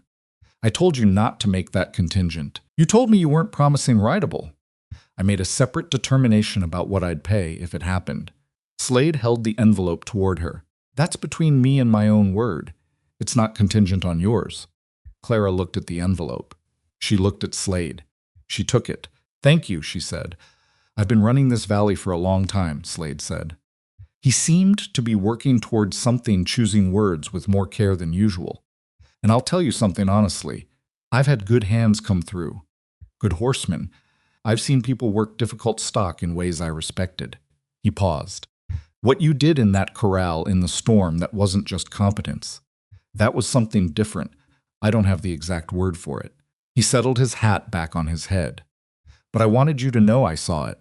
He rode out before Clara could respond, which might have been intentional. She stood in the yard holding the envelope with an expression Silas couldn't quite read, not pride, not quite emotion, but something that might have been the look of a person receiving a truth they hadn't fully let themselves believe yet. He said nothing. He just stood beside her. After a moment, she said, I should deposit this tomorrow. You should, he said. They went back inside to the ledger. The harvest gathering in Briar Hollow was an autumn institution, not organized by anyone exactly, but persistent the way community traditions are persistent, arriving each year at roughly the same time in roughly the same location without anyone formally summoning it. Ranchers brought what they had. Families came from the outer properties. There was food and the particular awkward sociality of people who worked in relative isolation most of the year and had temporarily run out of reasons not to be in the same place. Clara brought the gelding. This was not the original plan. The original plan was for Clara and Silas to attend as themselves, eat the food, talk to the people who needed talking to, and come home. But Bennett Slade had mentioned the gathering to Clara the week before and said, in passing, that he thought it might be an opportunity, his word, and he'd left the application of it to her. She'd thought about it for 2 days, and then told Silas she wanted to bring the gelding. Silas looked at her for a moment. For a demonstration. For a conversation, she said. There's a difference. She'd spent the previous 10 days working the gelding in increasingly complex situations, different locations, different sounds, different riders approaching under her supervision. The horse was not finished. He would need another season of careful handling before he could be trusted in genuinely unpredictable circumstances. But he was transformed in the specific sense that a scared animal becomes transformed when it has been given consistent reason to believe that not every situation is an ambush. He could be managed. He could be reasoned with. He showed up to each session with his ears forward rather than pinned, which was the relevant metric. She rode him to the gathering. Not dramatically. She arrived the same way she arrived at most things, without announcement, having already thought through the variables. But she was on a horse that every person in Briar Hollow who paid attention to horses knew as the animal that had put 2 of Slade's hands on the ground, and she rode him through the crowd at the gathering with the unhurried steadiness of someone who was not performing confidence, but actually had it. People noticed. That was the nature of things in a small valley. You couldn't arrive on a notorious horse and not be noticed. But the noticing was quiet, the way real attention is quiet, different from the noise of spectacle. Silas watched from near the wagon where the food was laid out. He watched the crowd watching Clara, and he watched Clara not watching the crowd, which was its own form of information about who was in control of the situation. Harlan was there. He arrived midway through the afternoon with the slightly stiff posture of a man who has accepted an invitation he was not entirely certain about. He got himself a plate and stood near the edge of things, watching. He watched Slade speak to Clara at the far end of the field. He watched 2 ranchers' wives approach her, tentatively, with the body language of people who had something they wanted to ask, but were uncertain of their welcome. He watched Clara talk to them with the same quality of attention she directed at everything full, unhurried, responsive. He watched his daughter. Silas found himself standing next to Harlan without entirely planning to, the way proximity happens at gatherings. They stood in comfortable enough silence for a moment, both looking at the same general direction. Harlan said she always could ride. Yes, Silas said. I taught her some of it. Her mother taught her the rest. Then she went past both of us. He was quiet a moment. That horse is the one Slade had all the trouble with. Yes, Harlan was quiet again. It was a different kind of quiet than usual, not the silence of a man withholding, but the silence of a man assembling something he wanted to say carefully. I told myself I was protecting her, Harlan said. When I gave you the Ashwood Ridge condition, I told myself it was practical, that a man with nothing couldn't give her anything worth having. He looked at the plate in his hands. I wasn't wrong about the practical part, but I think I was wrong about what I was actually doing. Silas waited. I was deciding for her, Harlan said. I was deciding what kind of future she could handle. Which was it was insulting to her, even if I didn't mean it that way. Even if I was doing it from somewhere that felt like love. Silas looked at him. You weren't wrong to want her to have something solid. No, but I made the test about you, about what you could prove. And the whole time, he stopped, looked at Clara, who was now working the geldings through a slow circle at the far end of the field, with two children watching from the fence rail, their faces completely open with the particular wonder of kids watching something they don't have words for yet. The whole time she was already doing it herself. He said it without bitterness. That was the thing. There was no self-pity in it, no performance of regret, just the plain statement of a man who had looked at a situation clearly and found it different from what he'd believed. Silas said she'd want to hear that from you. Harlan nodded. Not right now, his posture said, but the nod was real. The incident at the gathering happened in the late afternoon, when the light was going gold and most people had settled into the particular comfortable tiredness of a good day's sociality. A wagon on the far side of the field discharged its load with a bang, a crate of some kind, poorly secured, that hit the ground and sent a sound across the field like a small explosion. The gelding bolted, not a full, committed run. Clara had the rein and the horse's attention before the full instinct could engage but enough. A sideways surge, collected almost immediately, but enough that people saw it. Enough that every rancher within eyeline turned to watch what happened next. Clara brought him back in 4 seconds, possibly 3, with a steadiness of hand and voice and weight that made the whole sequence look, to someone who didn't know better, like almost nothing had happened. To someone who did know better, it looked like exactly what it was. Easy, she said, just that word, and the horse's head came down. His breathing regulated. His whole body reorganized itself around her steadiness, the way a frightened child reorganizes itself around a calm voice. The gathering went quiet in a specific way, not the quiet of shock, but the quiet of witnessing. The sound that a crowd makes when it understands something. Slade was the first to speak. He said something to the man next to him that Silas couldn't hear from where he was standing.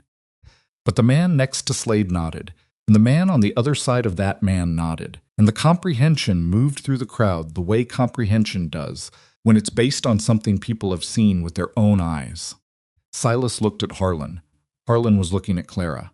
His plate was at his side. His expression was the expression of a man seeing something that confirms and corrects something he's believed for a long time, simultaneously. He said, "She didn't need the house to be finished." Silas looked at him. "She didn't need you to prove the house before she committed to anything," Harlan said. "She was already there, already building it." He paused. "I put the condition on you, and she was already doing what the condition was supposed to demonstrate was possible." "She was," Silas said. "I was testing the wrong person," Harlan said. They stood there in the gold afternoon light with the crowd murmuring, and Clara walking the gelding in a calm circle at the far end of the field, her back straight, her hands easy on the reins. Not performing anything for anyone, just doing what she did, which was understand the thing in front of her and respond to it honestly. Harlan walked across the field. Silas watched him go. He watched Harlan reach the edge of Clara's circle and wait, not impatiently, not summoning, just present, and waiting until she brought the horse around to where he was standing. He watched Harlan say something to her. He was too far away to hear it. He watched Clara look at her father for a long moment. He watched her nod. Whatever passed between them in that moment, the specific words, The exact shape of the accounting Harlan was making was between them. But the quality of it was visible from where Silas stood, the way certain moments have a visible quality even at a distance.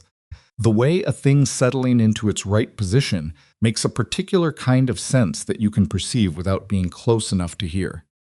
That evening, riding back to Ashwood Ridge in the dark, Clara told him what Harlan had said. She said it quietly, without dramatizing it.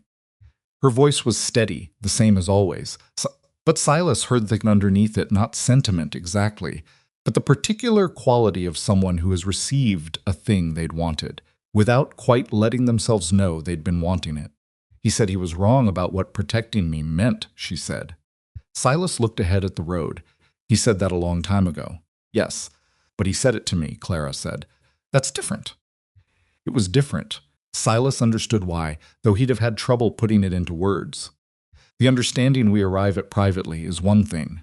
The saying of it out loud, to the person it concerns, that's the harder thing, and it costs differently, and what it builds is different too. The east window's glass had been installed that week. For the first time since Silas had rebuilt the frame, the opening was sealed proper glass, good thickness, the kind that would hold through a Briar Hollow winter without losing the seal at the edges.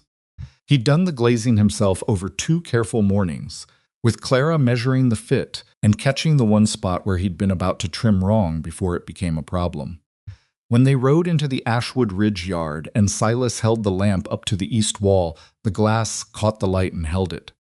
Clara stood at the window from the inside, looking out into the dark valley. It's right, she said. He stood behind her. He could see the glass holding the lamplight, the dark valley beyond it, the ridge outlined against the sky. It is, he said. They stood there for a moment in the house they'd been building imperfectly, expensively, sometimes badly and sometimes well, with a storm-damaged frame and a ledger full of honest numbers and a shared water agreement filed at the county office and a debt being paid down in fair increments and a fence going in straight along the South 40. Everything still unfinished, everything real. The stove needed its final fitting. The barn interior was waiting on spring. The table under the east window was still boards on sawhorses because the real table, the wide one, with room for bread and letters and 2 ledgers, was going to take proper lumber and proper time, and they hadn't gotten there yet. But the window was in. The glass held. The morning light, when it came, would fall exactly where Clara had said it would fall. On the day in Harlan's kitchen when she'd first put the requirement into words. Silas had been building toward that window for 2 months without entirely understanding that it was the center of what he was building. It was clear to him now, standing in the lamplight with his hand on the glazed frame and the cold valley beyond it. Some things you only understand once they're finished. He turned back to the room. The ledger was on the crate by the lamp. The survey was filed. The agreement was stamped. Crow had been quiet for 2 weeks. It was not over. He knew that the debt still ran, the barn still needed its interior, winter was coming with its complete indifference to anyone's scheduling, and a man like Crow didn't disappear because one strategy failed.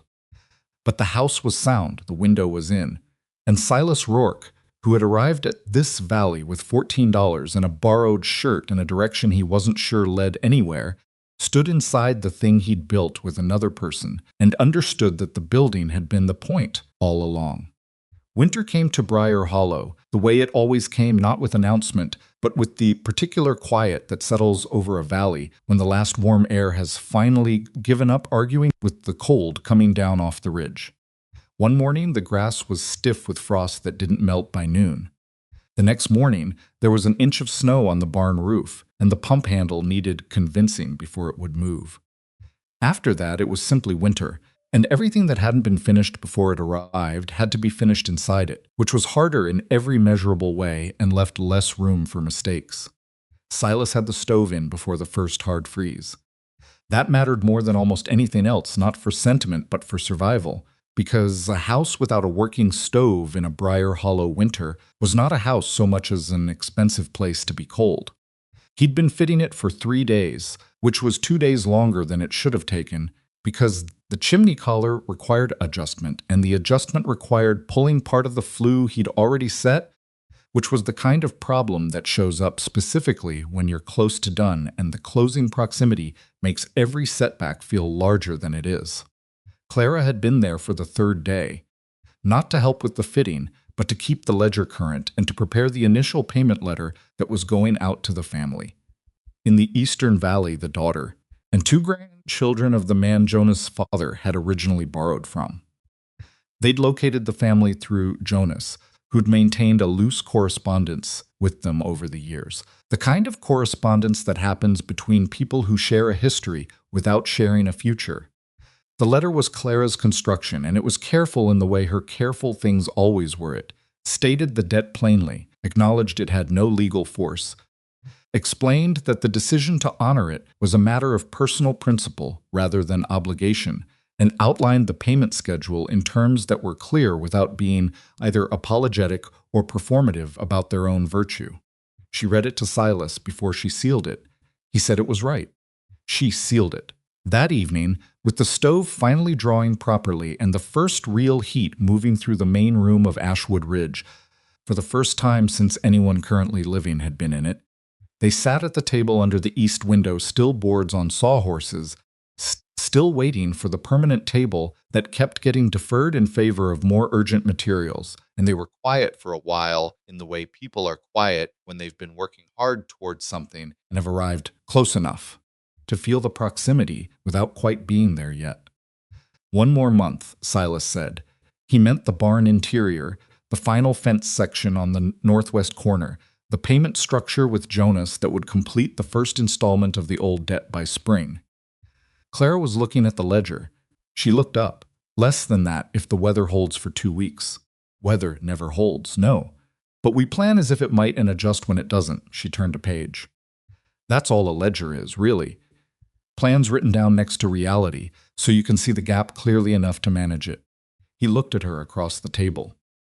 The lamplight was good in that room, better than he'd expected when he'd put the lamp hooks in the east wall, because the reflection off the window glass at night pushed the light further into the room than a lamp in the center would have done.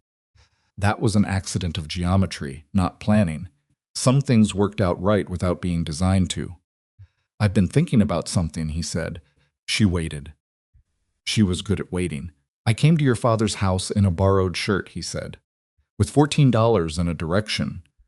I had a speech I'd practiced, and I said it badly, and in the wrong order, and I made it about what I could build rather than what I was asking. He was looking at the table, not at her. And I think I've been completing the task he gave me, in my head, checking things off the way you check things off a list. Roof, east wall, barn debt survey, crow, he looked up. And somewhere in all of that, I forgot that the task was never his to give. Clara set down her pen. I want to ask you something, Silas said. Not because the house is close to done, not because we survived the survey, or because Harlan changed his mind, or because the stove is finally drawing right. I want to ask you because you are the person I want to keep building things with, and I should have said that plainly a long time ago, without framing it around what I needed to prove to anyone. He reached into his coat pocket. He produced a ring, not a grand ring, not a jeweler's piece, but a ring he'd made himself from silver he'd traded for with the remaining value of his second-best pair of spurs, worked into shape over 3 evenings at the Miller Spreads forge with a skill level he'd honestly assess as adequate and not much more. It had an uneven texture on the inside where he'd had to correct a mistake. He knew that. He was not pretending it was something it wasn't. He set it on the table between them. I am not offering you a finished life, he said. I'm offering you the life that's currently in progress, with all the debt and the barn that still needs its interior, and the table that still boards on sawhorses. I'm offering you my word that I will ask before I decide and listen before I act, and never confuse enduring something hard together with love, because those are different things, and I know which one I mean. He stopped. Clara Bellamy, will you marry me? He said it as a question, but without the upward inflection that questions usually carry, which was either a grammatical failure or the most honest version of the sentence, because it wasn't a question that contained doubt. It was a question that contained complete respect for her right to answer it either way. Clara looked at the ring. She looked at Silas. She looked at the ring again. She picked it up and examined the inside the place where he'd corrected the mistake, the slight irregularity in the texture. She ran her thumb across it. "You made this," she said. "Yes, at the Miller Forge 3 nights. Odell helped with the first attempt, which didn't work. The second attempt is what you're holding." She looked at him. The second attempt. Yes. Something moved across her face, not the thing he'd been afraid of, not hesitation, but something quieter and less dramatic and more real than any expression he could have planned for. She said, "Yes," and she said it the same way he'd asked directly, without performance, with the full weight of what she meant behind it. He exhaled. He hadn't known he'd been holding that breath until it left. She put the ring on her own finger, which was also characteristic. She didn't wait for him to put it there, which would have been fine. But she didn't need the ceremony of the gesture when the substance of the moment was already present and sufficient. She looked at it on her hand in the lamplight, and then she picked up her pen and made a note in the ledger. He looked at what she wrote. She'd written the date. He almost laughed, not from humor exactly, but from the particular feeling of recognizing someone so completely that their most characteristic action becomes its own form of tenderness. They told Harlan the following morning. Harlan received it with more grace than Silas had given him credit for having available. He shook Silas's hand, a real handshake, not the formal kind that means nothing, but the kind where both parties are paying attention, and he held his daughter for a moment that was longer than Harlan usually allowed himself. And then he stepped back and looked at both of them with the expression of a man who has revised something fundamental and is still working out what the revision means for everything downstream. "I want to say something," Harlan said. "Then say it," Clara said. He looked at the ring on her finger. He looked at Silas. He said, "I told myself the condition was practical, that I was protecting her from a life that started with nothing." He stopped. "Started again. The truth is I was deciding for her. I was looking at her future and drawing boundaries around what I thought she could handle, which means I was looking at her and not actually seeing her." He was quiet a moment. "I've been watching you two work that property for 2 months, and I need you both to know that what I watched was not Silas proving himself to me. What I watched was 2 people building something together. That's more than I managed to say was possible when you walked in my door." Clara said, "You managed to say it now." "I did," Harlan said. "Later than I should have, but I did." There's something about a man admitting he was wrong that doesn't get discussed enough, not in the way it's usually framed, as virtue or weakness, but in the plain practical sense of what it costs and what it builds. Harlan Bellamy was not a man who found that easy. Nothing in his life had specifically trained him for it. He did it anyway, standing in his own front yard in the first hard cold of winter, and it cost him something real, and it built something realer. Silas shook his hand again on the way out. Harlan looked slightly surprised by the second handshake, but accepted it. Crow made one final attempt in December. It was not dramatic. He didn't send a lawyer. He didn't leave documents in anyone's ledger. He came himself on a gray Tuesday morning to the property line of Ashwood Ridge, and he stood there as he had before on the technical edge of the property, hands in his coat pockets, looking at the house with the particular expression of a man reviewing an investment that has not performed as expected. Silas saw him from the barn and walked out. They stood at the property line in the cold. Crow looked at the house at the glazed east window, at the sealed roof, at the smoke coming cleanly from the chimney that still leaned slightly, but drew correctly.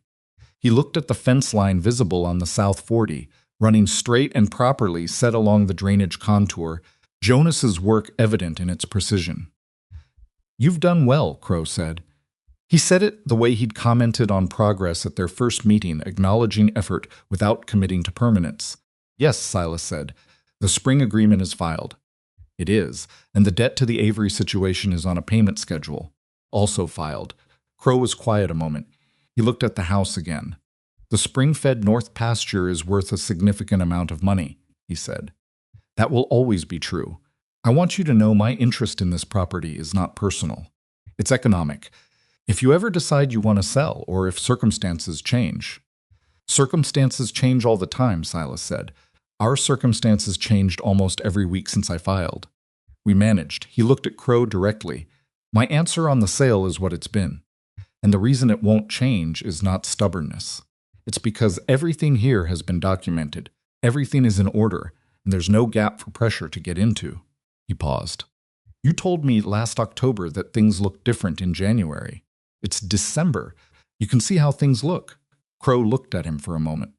Something moved in his expression, not concession exactly, but the recalibration of a man who has completed an accurate assessment and found the result contrary to his preference. Good luck to you, Crow said. You too, Silas said. Crow mounted his horse and rode out. He didn't look back. He didn't come back. The valley talked about Thaddeus Crow for another season or two. His name appeared in connection with a disputed claim on the other side of the county, then less frequently, then rarely. He didn't disappear from Briar Hollow. Men like Crow rarely disappear entirely. But Ashwood Ridge ceased to figure in his calculations, and that was sufficient. The final survey arrived in January. Ferris sent it by post, rather than making the ride himself, which was either efficiency or his version of tact delivering the document without having to watch people's faces while they read it. It was the county's official resurvey of the Ashwood Ridge boundaries, conducted in response to the datum question Clara had raised in her response to Crow's legal challenge. The county surveyor had gone out in November and staked the actual boundaries using both the old and new datums, reconciling the difference and issuing a formal determination. The spring rose on Ashwood Ridge land, definitively. Under either datum calculation, once the original reference point error in the 1,887 restaking was corrected in error, the surveyor noted had affected 4 properties in the area.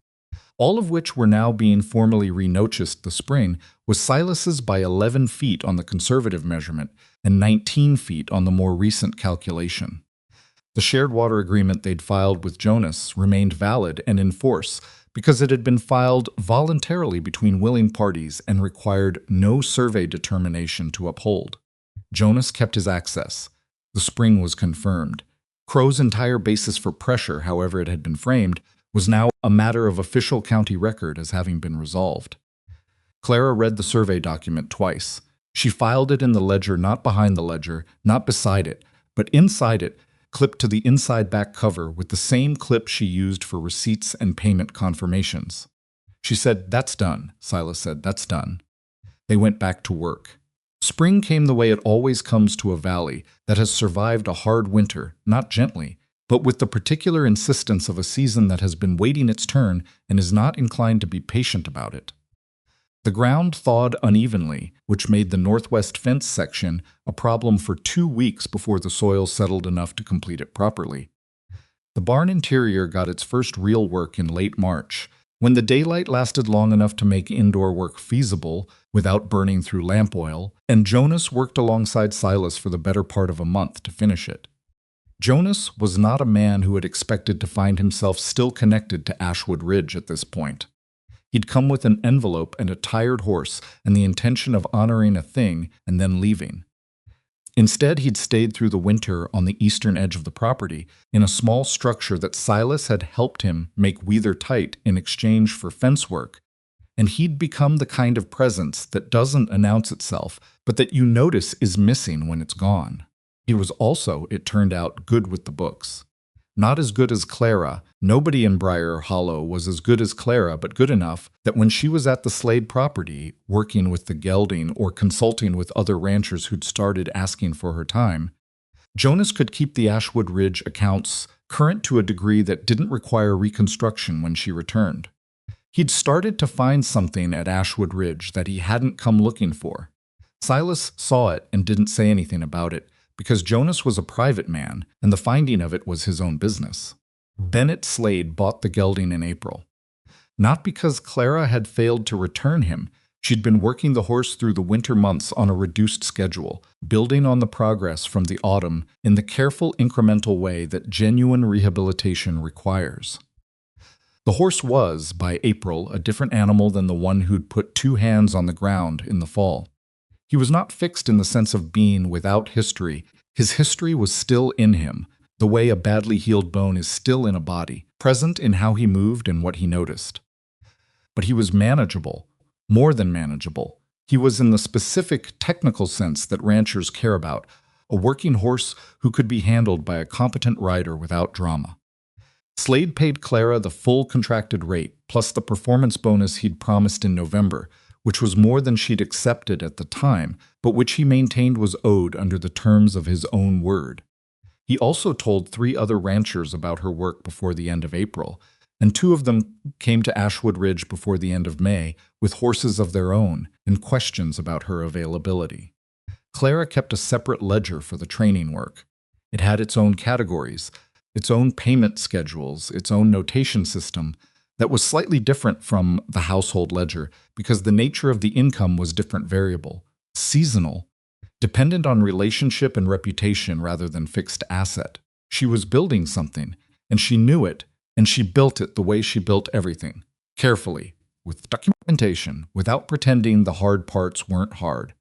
The wedding was in the first week of May, under the cottonwoods at the south edge of the Bellamy property, where the trees were old enough to have the particular gravity of things that have been standing since before the current generation of problems arrived. It was not a large ceremony. Harlan was there. Jonas was there. Odell came in a clean shirt that fit him correctly, which Silas noticed and appreciated. Slade came, which surprised some people, but Slade was a man who respected competence in others and had the social grace to demonstrate that respect when the occasion warranted. Several of the ranchers' wives who'd approached Clara at the harvest gathering came, and they brought their husbands, and the accumulation of people was larger than either Silas or Clara had planned for, but not so large that it became something other than what it was. What it was 2 people making a specific and serious promise to each other in front of the people who knew them best and had watched the promise being built over the preceding months. Silas had written his part of the ceremony himself. He'd written it and rewritten it and then thrown away both versions and written it a 3rd time on the morning of the day. Because the first 2 versions were too arranged, they had the shape of performance, of public declaration constructed for effect. The 3rd version was shorter and uglier and true. He said, "I am not going to tell you I'll be easy to live with, because I won't always be. I am not going to tell you that I'll always know the right thing to do, because I've already demonstrated that I don't. What I can tell you is that I will ask before I decide, when asking is what the situation calls for. I will tell you when I'm wrong, even when it's slow in coming. I will never make your capabilities smaller in my mind in order to make myself feel more necessary. And I will keep building things with you for as long as you want to keep building." Clara's part was also short. She said, "I will keep the ledger honest. I will tell you when the numbers are bad, because pretending otherwise helps nobody. I will not make decisions for us without discussing them with you first, and I expect the same from you, and I will say so when it doesn't happen, because that's what people who are actually partners do." She paused, "And I have wanted that east window since before the house existed. I want you to know that when I designed it, I wasn't designing it for a house I was going to visit. I was designing it for a house I was going to live in. So in a sense, I've already been saying yes to this for a long time." Harlan, standing in the small crowd, made a sound that was not quite a laugh and not quite something else. He covered it with his hand. They walked through the doorway of Ashwood Ridge together. Not Silas carrying Clara together, side by side, which required a slight adjustment at the threshold because the doorframe, despite Silas's best efforts, was not quite wide enough for 2 people to pass through comfortably at exactly the same moment, which resulted in negotiation of shoulders and a moment of mutual inconvenience that Clara laughed at and Silas appreciated being laughed at, because it was the right response to a situation that was real rather than staged. Under the east window, where the morning light was already doing what Clara had said it would do, since the day she first described it in her father's kitchen, the table waited. Not the boards-on sawhorses table. The real table wide, solid, built from the good lumber Harlan had traded for the fence work 8 months ago, finished by Silas over the preceding 3 weeks in the evenings after the day's work was done, with a surface wide enough for the ledger and the bread and the work and whatever else needed to be on a table in the morning. It had a slight imperfection on the near left corner where the wood grain had surprised him, and he'd had to work around it, which meant the corner had a character to it that a factory table wouldn't have. He'd considered sanding it smoother. He'd decided not to. Clara ran her hand across the table surface when she walked to it. She stopped at the corner. She felt the imperfection in the grain. She set her ledger on the table. She set it on the right side. There was room on the left for a second ledger, which was not yet there but would be. She sat down. Silas sat across from her. Through the east window, the May morning was doing what May mornings do in a valley that has survived a hard winter, insisting on itself, pushing light into every corner, making the dead grass gray of the past months into something that was already being replaced by the first real green of the season. Well, Clara said. Well, Silas said. They looked at each other across the table. He had at this point known her for 8 months. He knew how she held a pen. He knew the specific silence that preceded a solution. He knew the look on her face when she was managing a horse who was making bad decisions, and the look on her face when she was managing a ledger with the same fundamental patience applied to numbers instead of animals. He knew she drank her coffee before it was fully cool because she was impatient about that one thing specifically, and that she corrected her own mistakes in the ledger by drawing a single line through the error rather than erasing it, because she believed the record of what you'd gotten wrong was as useful as the record of what you'd gotten right. He did not know her completely. He was not going to know her completely. That was not a problem. It was the nature of knowing another person, that it was never finished, that the knowing was the ongoing thing rather than the accomplished thing, and the ongoing thing was what you were committing to. He thought about Thaddeus Crowe standing at the property line with his hands in his coat pockets and his calculations. He thought about what Crowe had been looking for: the gap, the pressure point, the place where the structure failed. And he thought about why there hadn't been one. Not because everything had gone right. Everything had gone wrong with impressive regularity. The storm, the east wall frame, the survey, the debt, the old letter in the worn envelope, the horse in the corner of the corral during thunder. Nothing had been smooth. The reason there had been no gap for Crowe to enter was not that the structure was perfect. It was that the structure was documented, every obligation recorded, every agreement filed, every mistake acknowledged and corrected in the ledger with a single line through it, and the correction written plainly beside it. You couldn't pressure something that had no secret weak spots, not because it had no weak spots, but because the weak spots were known and accounted for and being actively addressed. That was what Clara had understood from the beginning, and what Silas had learned alongside her, that transparency was a stronger foundation than perfection, that a documented difficulty was more durable than a hidden one, that two people who could look at the honest numbers together and say, this is where we are, not where we wish we were, that was a foundation Crowe and all his strategies couldn't touch.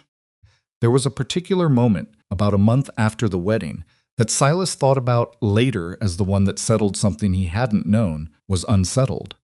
He'd come in from the north pasture at noon, where he'd been inspecting the spring-fed section, and he'd found Clara at the east window table with the training ledger in front of her and an expression on her face that he recognized as the one she used when she was adding numbers that weren't adding to what she'd hoped. He sat down. He looked at the ledger. She said, "The Pendleton account is going to be late. Their colt isn't ready, and they know it, and they're going to ask for more time. And I'm going to give it to them because it's right to give it. But it moves our margin on the barn final payment into uncomfortable territory." How uncomfortable? 3 weeks uncomfortable. Not disaster, but tight. He looked at the numbers. He thought about it. He said, "Jonas is talking about taking a season's work at the Slade spread. If he does, his payment schedule on the debt can adjust forward, and we can move the barn payment out 2 weeks without it affecting the county filings." Clara looked at the ledger. She made a note. "That works if Jonas agrees. Ask him today if you see him." "I will." They sat at the table with the ledger, between them in the east light, problem-solving in the morning the way they did every morning, without drama, without pretending the difficulty wasn't there, without either of them making the other responsible for the difficulty's existence. Just two people looking at the honest numbers and working out what came next. And Silas thought, this is it. This is the thing I didn't have words for when I stood in the ruined doorway 8 months ago and made myself a promise in the dark. This the table, the ledger, the light coming through at the angle she'd described in someone else's kitchen before there was even a window frame to put it in. The thing he'd been building toward had not been the house. The house was how you got here, but here was not a house, it was a morning at a table, with a woman who looked at problems and saw things worth solving and had never once asked him to be more capable than he was, only to be more honest. That was a harder and better thing to be given. The barn was finished in June. The northwest fence section was completed in the same week, which gave the south and west pastures a fully enclosed grazing area for the first time since the Avery family had been on the property. Silas walked the fence line on the morning it was done, all of it. The full perimeter that they'd built and repaired and extended over the past 9 months, and it took him 40 minutes, and he stopped at 3 places where the work was not quite as clean as it should have been and made notes in his own handwriting, because Clara had been right that the record of your mistakes was as useful as the record of your successes. Jonas told them in July that he was staying. He didn't make an announcement of it. He told Silas one morning while they were working, and then he told Clara separately, and she said good. And that was essentially the entirety of the conversation, because that was the kind of people they were. He took the East Outbuilding as his permanent quarters and began taking on a small number of his own training clients, alongside Clara's expanding practice. Because the two approaches complemented each other, Jonas's physical precision with the building of an animal's trust, and Clara's ability to read what was happening underneath the behavior. Harlan came to the property every week, not to inspect it, just to come. He helped with the work when he could, and when his back allowed it, and he talked to Clara about the training business with the genuine interest of a man who had reconsidered his initial dismissal of something and was now making up for lost ground. He never said again that he'd been trying to protect her. That accounting had been made once, in the winter, and it didn't need to be repeated. What he did instead was ask her questions and listen to the answers, and treat what she said as information rather than as a position to be evaluated. That was a different kind of behavior from the same man, and it cost him the particular ongoing price of changing a deep habit, which is one of the more expensive things a person can do. Clara noticed. She didn't make a production of noticing. She just showed him the ledgers when he asked, explained the training approach when he was curious, and made him coffee in the mornings when he came early enough to be there for it. That was also love, the kind that doesn't announce itself. By the end of the first year, the debts had not been eliminated. They were being managed, the Avery obligation was on schedule, the back taxes were current, the material costs from the build were accounted for and being cleared in order of priority. The ledger showed where they were precisely, without flattery, and where they were was solvent, stable, and trending in the right direction. It was not comfortable wealth. It was not the kind of financial position that allowed for mistakes without consequence. But it was honest ground, and honest ground was something you could build on, and building was what they were doing. More ranchers came to Clara in the fall, not just for horsework for the accounting. Word had moved through the valley the way accurate information moves when it's useful, steadily, from person to person, carried by practical need rather than social performance. A rancher's wife who couldn't make her late summer numbers reconcile. A young couple who'd inherited land from an uncle and had no system for tracking what they owed and what they were owed. A feed merchant who'd been keeping his books in his head for 12 years and was beginning to feel the weight of that particular form of optimism. Clara sat with all of them at the east window table, with the morning light doing what it did, and she showed them what she showed everyone who asked, not what the numbers should be, but what the numbers were, and then what could be done from there. That was her practice. Not the horse training, though she kept that and loved it, but this, the unglamorous, essential, undervalued skill of looking at the real situation and finding the path through it. The path wasn't always comfortable. It was almost never what people had hoped for. But it was real, and real was what you needed when the plans ran out and the winter came regardless, and the gap between what you'd planned and what you had to work with became the problem you were actually solving. Silas expanded the north pasture fence in the second year. It took him 3 months of intermittent work alongside the regular operation of the property, And he made 2 decisions about the fence line that Clara questioned, and he changed. And one decision she questioned that he defended and maintained and was right about, and that was the ratio of things between them. Mostly she was right. Occasionally he was, and they had developed the joint fluency to know the difference. He was also, incrementally, better at saying what he meant. Not dramatically better, it was not a transformation so much as a slow accumulation of practices. He said thank you when he meant thank you, and he said I was wrong when he'd been wrong, and he said I don't know yet when he didn't know, rather than performing certainty and hoping the truth would catch up. These were small things. They were not small things. Clara built a permanent training area on the east edge of the property. In the second spring, a proper round pen, with good posts and consistent footing, the kind of infrastructure that told clients the operation was established and intended to remain so. Jonas built most of it, Silas poured the corner foundations. Clara designed the dimensions based on her understanding of how horses moved and what a handler needed to see from any position in the space. Bennett Slade came to look at it when it was done and said it was the best designed training pen he'd seen in the valley. Clara thanked him and showed him the measurements and explained the sightline reasoning. He listened with the attention of a man who was genuinely learning something. The black gelding wreck, who had been renamed by Slade's hands at some point during the winter, but who Clara privately still thought of by his shape, and not his name was on the property twice in the second year for refresher work. He loaded into the trailer without drama. He accepted the cinch without escalating. He was not fixed. He was managed, and the management was part of who he was now, accounted for and worked with rather than against. There's something in that worth saying plainly because it applies beyond horses. The things that happened to us early, the fast, rough handling, the situations where we learned that something coming from behind meant pain, those don't get erased. The work is not erasure.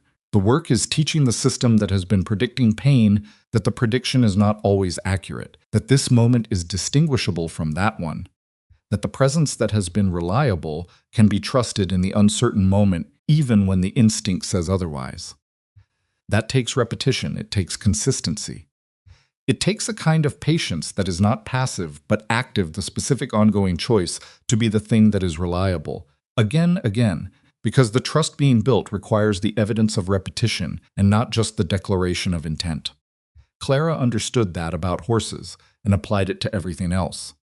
Silas understood it less naturally and applied it more deliberately and got better at it. In the 5th year, the debts were paid. Not the property debt that was a longer timeline, but the Avery obligation. The full accounting of Jonas's father's borrowed $60 plus the 2 seasons of fence and labor was resolved. Clara wrote it in the ledger with her usual single-line notation, and then she closed the ledger and set it on the table, and she was quiet for a moment. Then she said, "We should tell Jonas." They went and told him. He received it the way he received most things, with a nod and a silence that contained more than it showed. Then he said, "My father would be satisfied with how this went," and that was the end of the conversation, which was exactly the right length for it. Harlan came for dinner that evening. He had no idea the occasion was significant. They hadn't mentioned the timeline to him, and he came the way he came now, which was as someone who was welcome rather than as someone monitoring whether the conditions of a test had been met. Clara cooked and Silas laid the table, and Jonas came in from the east outbuilding, and the 4 of them ate together in the room that had been a ruin when Silas first walked through its doorway with a lamp and a direction. The east window was dark. It was evening. The light that came through it was lamplight reflected back, which was its own version of what Clara had described on the first morning she'd explained it. Not the same light, but the same principle. Present, directional, illuminating the work on the table. After dinner, Harlan sat at the table with the ledger. He'd asked to look at it, which was a thing he'd started doing periodically, not because he needed to review it, but because looking at it had become a form of respect he could demonstrate without having to find the words for what he was respecting. He turned the pages slowly. He looked at the corrections, the single lines through mistakes, the adjustments, the recalculations. He looked at the survey filed in the back cover. He looked at the payment schedule for the Avery debt with its final entry, dated that week, marked paid in full. He set the ledger down. He said, I thought the test I gave you was about the house. Silas looked at him. It wasn't, Harlan said. I understand that now. The test was never about the house. The house was just something I could point at so I didn't have to say what I was actually afraid of.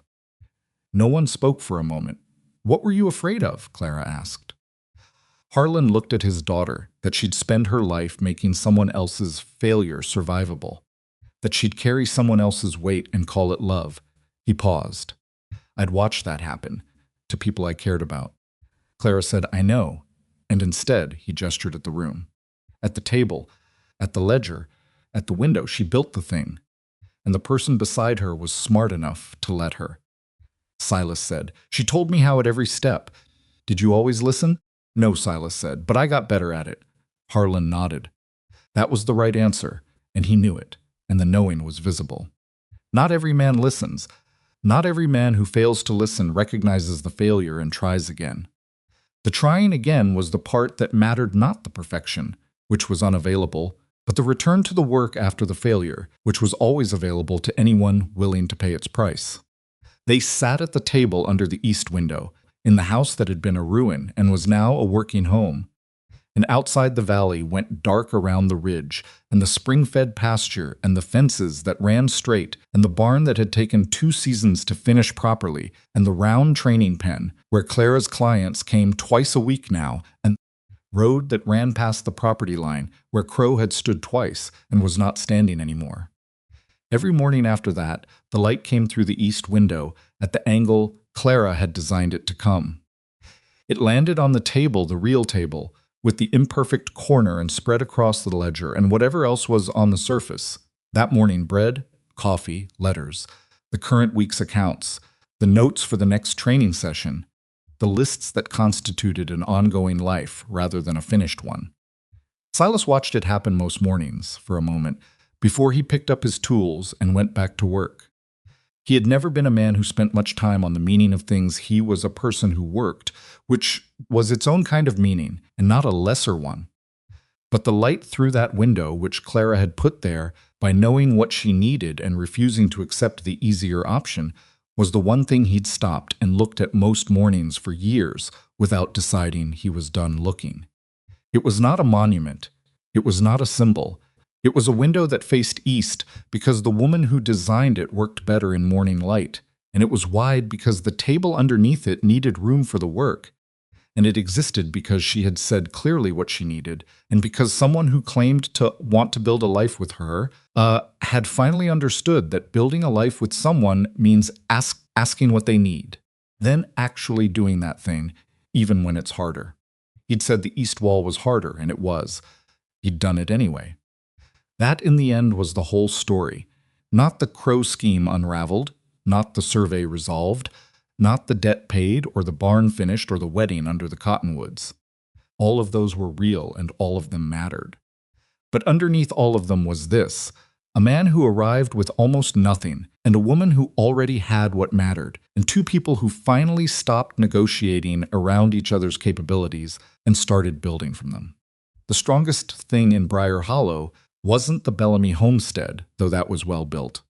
It wasn't the Slade operation, or the spring-fed pasture, or the records at the county office. It was the habit of 2 people looking at the honest numbers together every morning and saying, plainly, this is where we are, and then deciding together what came next. That habit was worth more than the house. It was the house. Everything else was just lumber and nails and a window facing the right direction.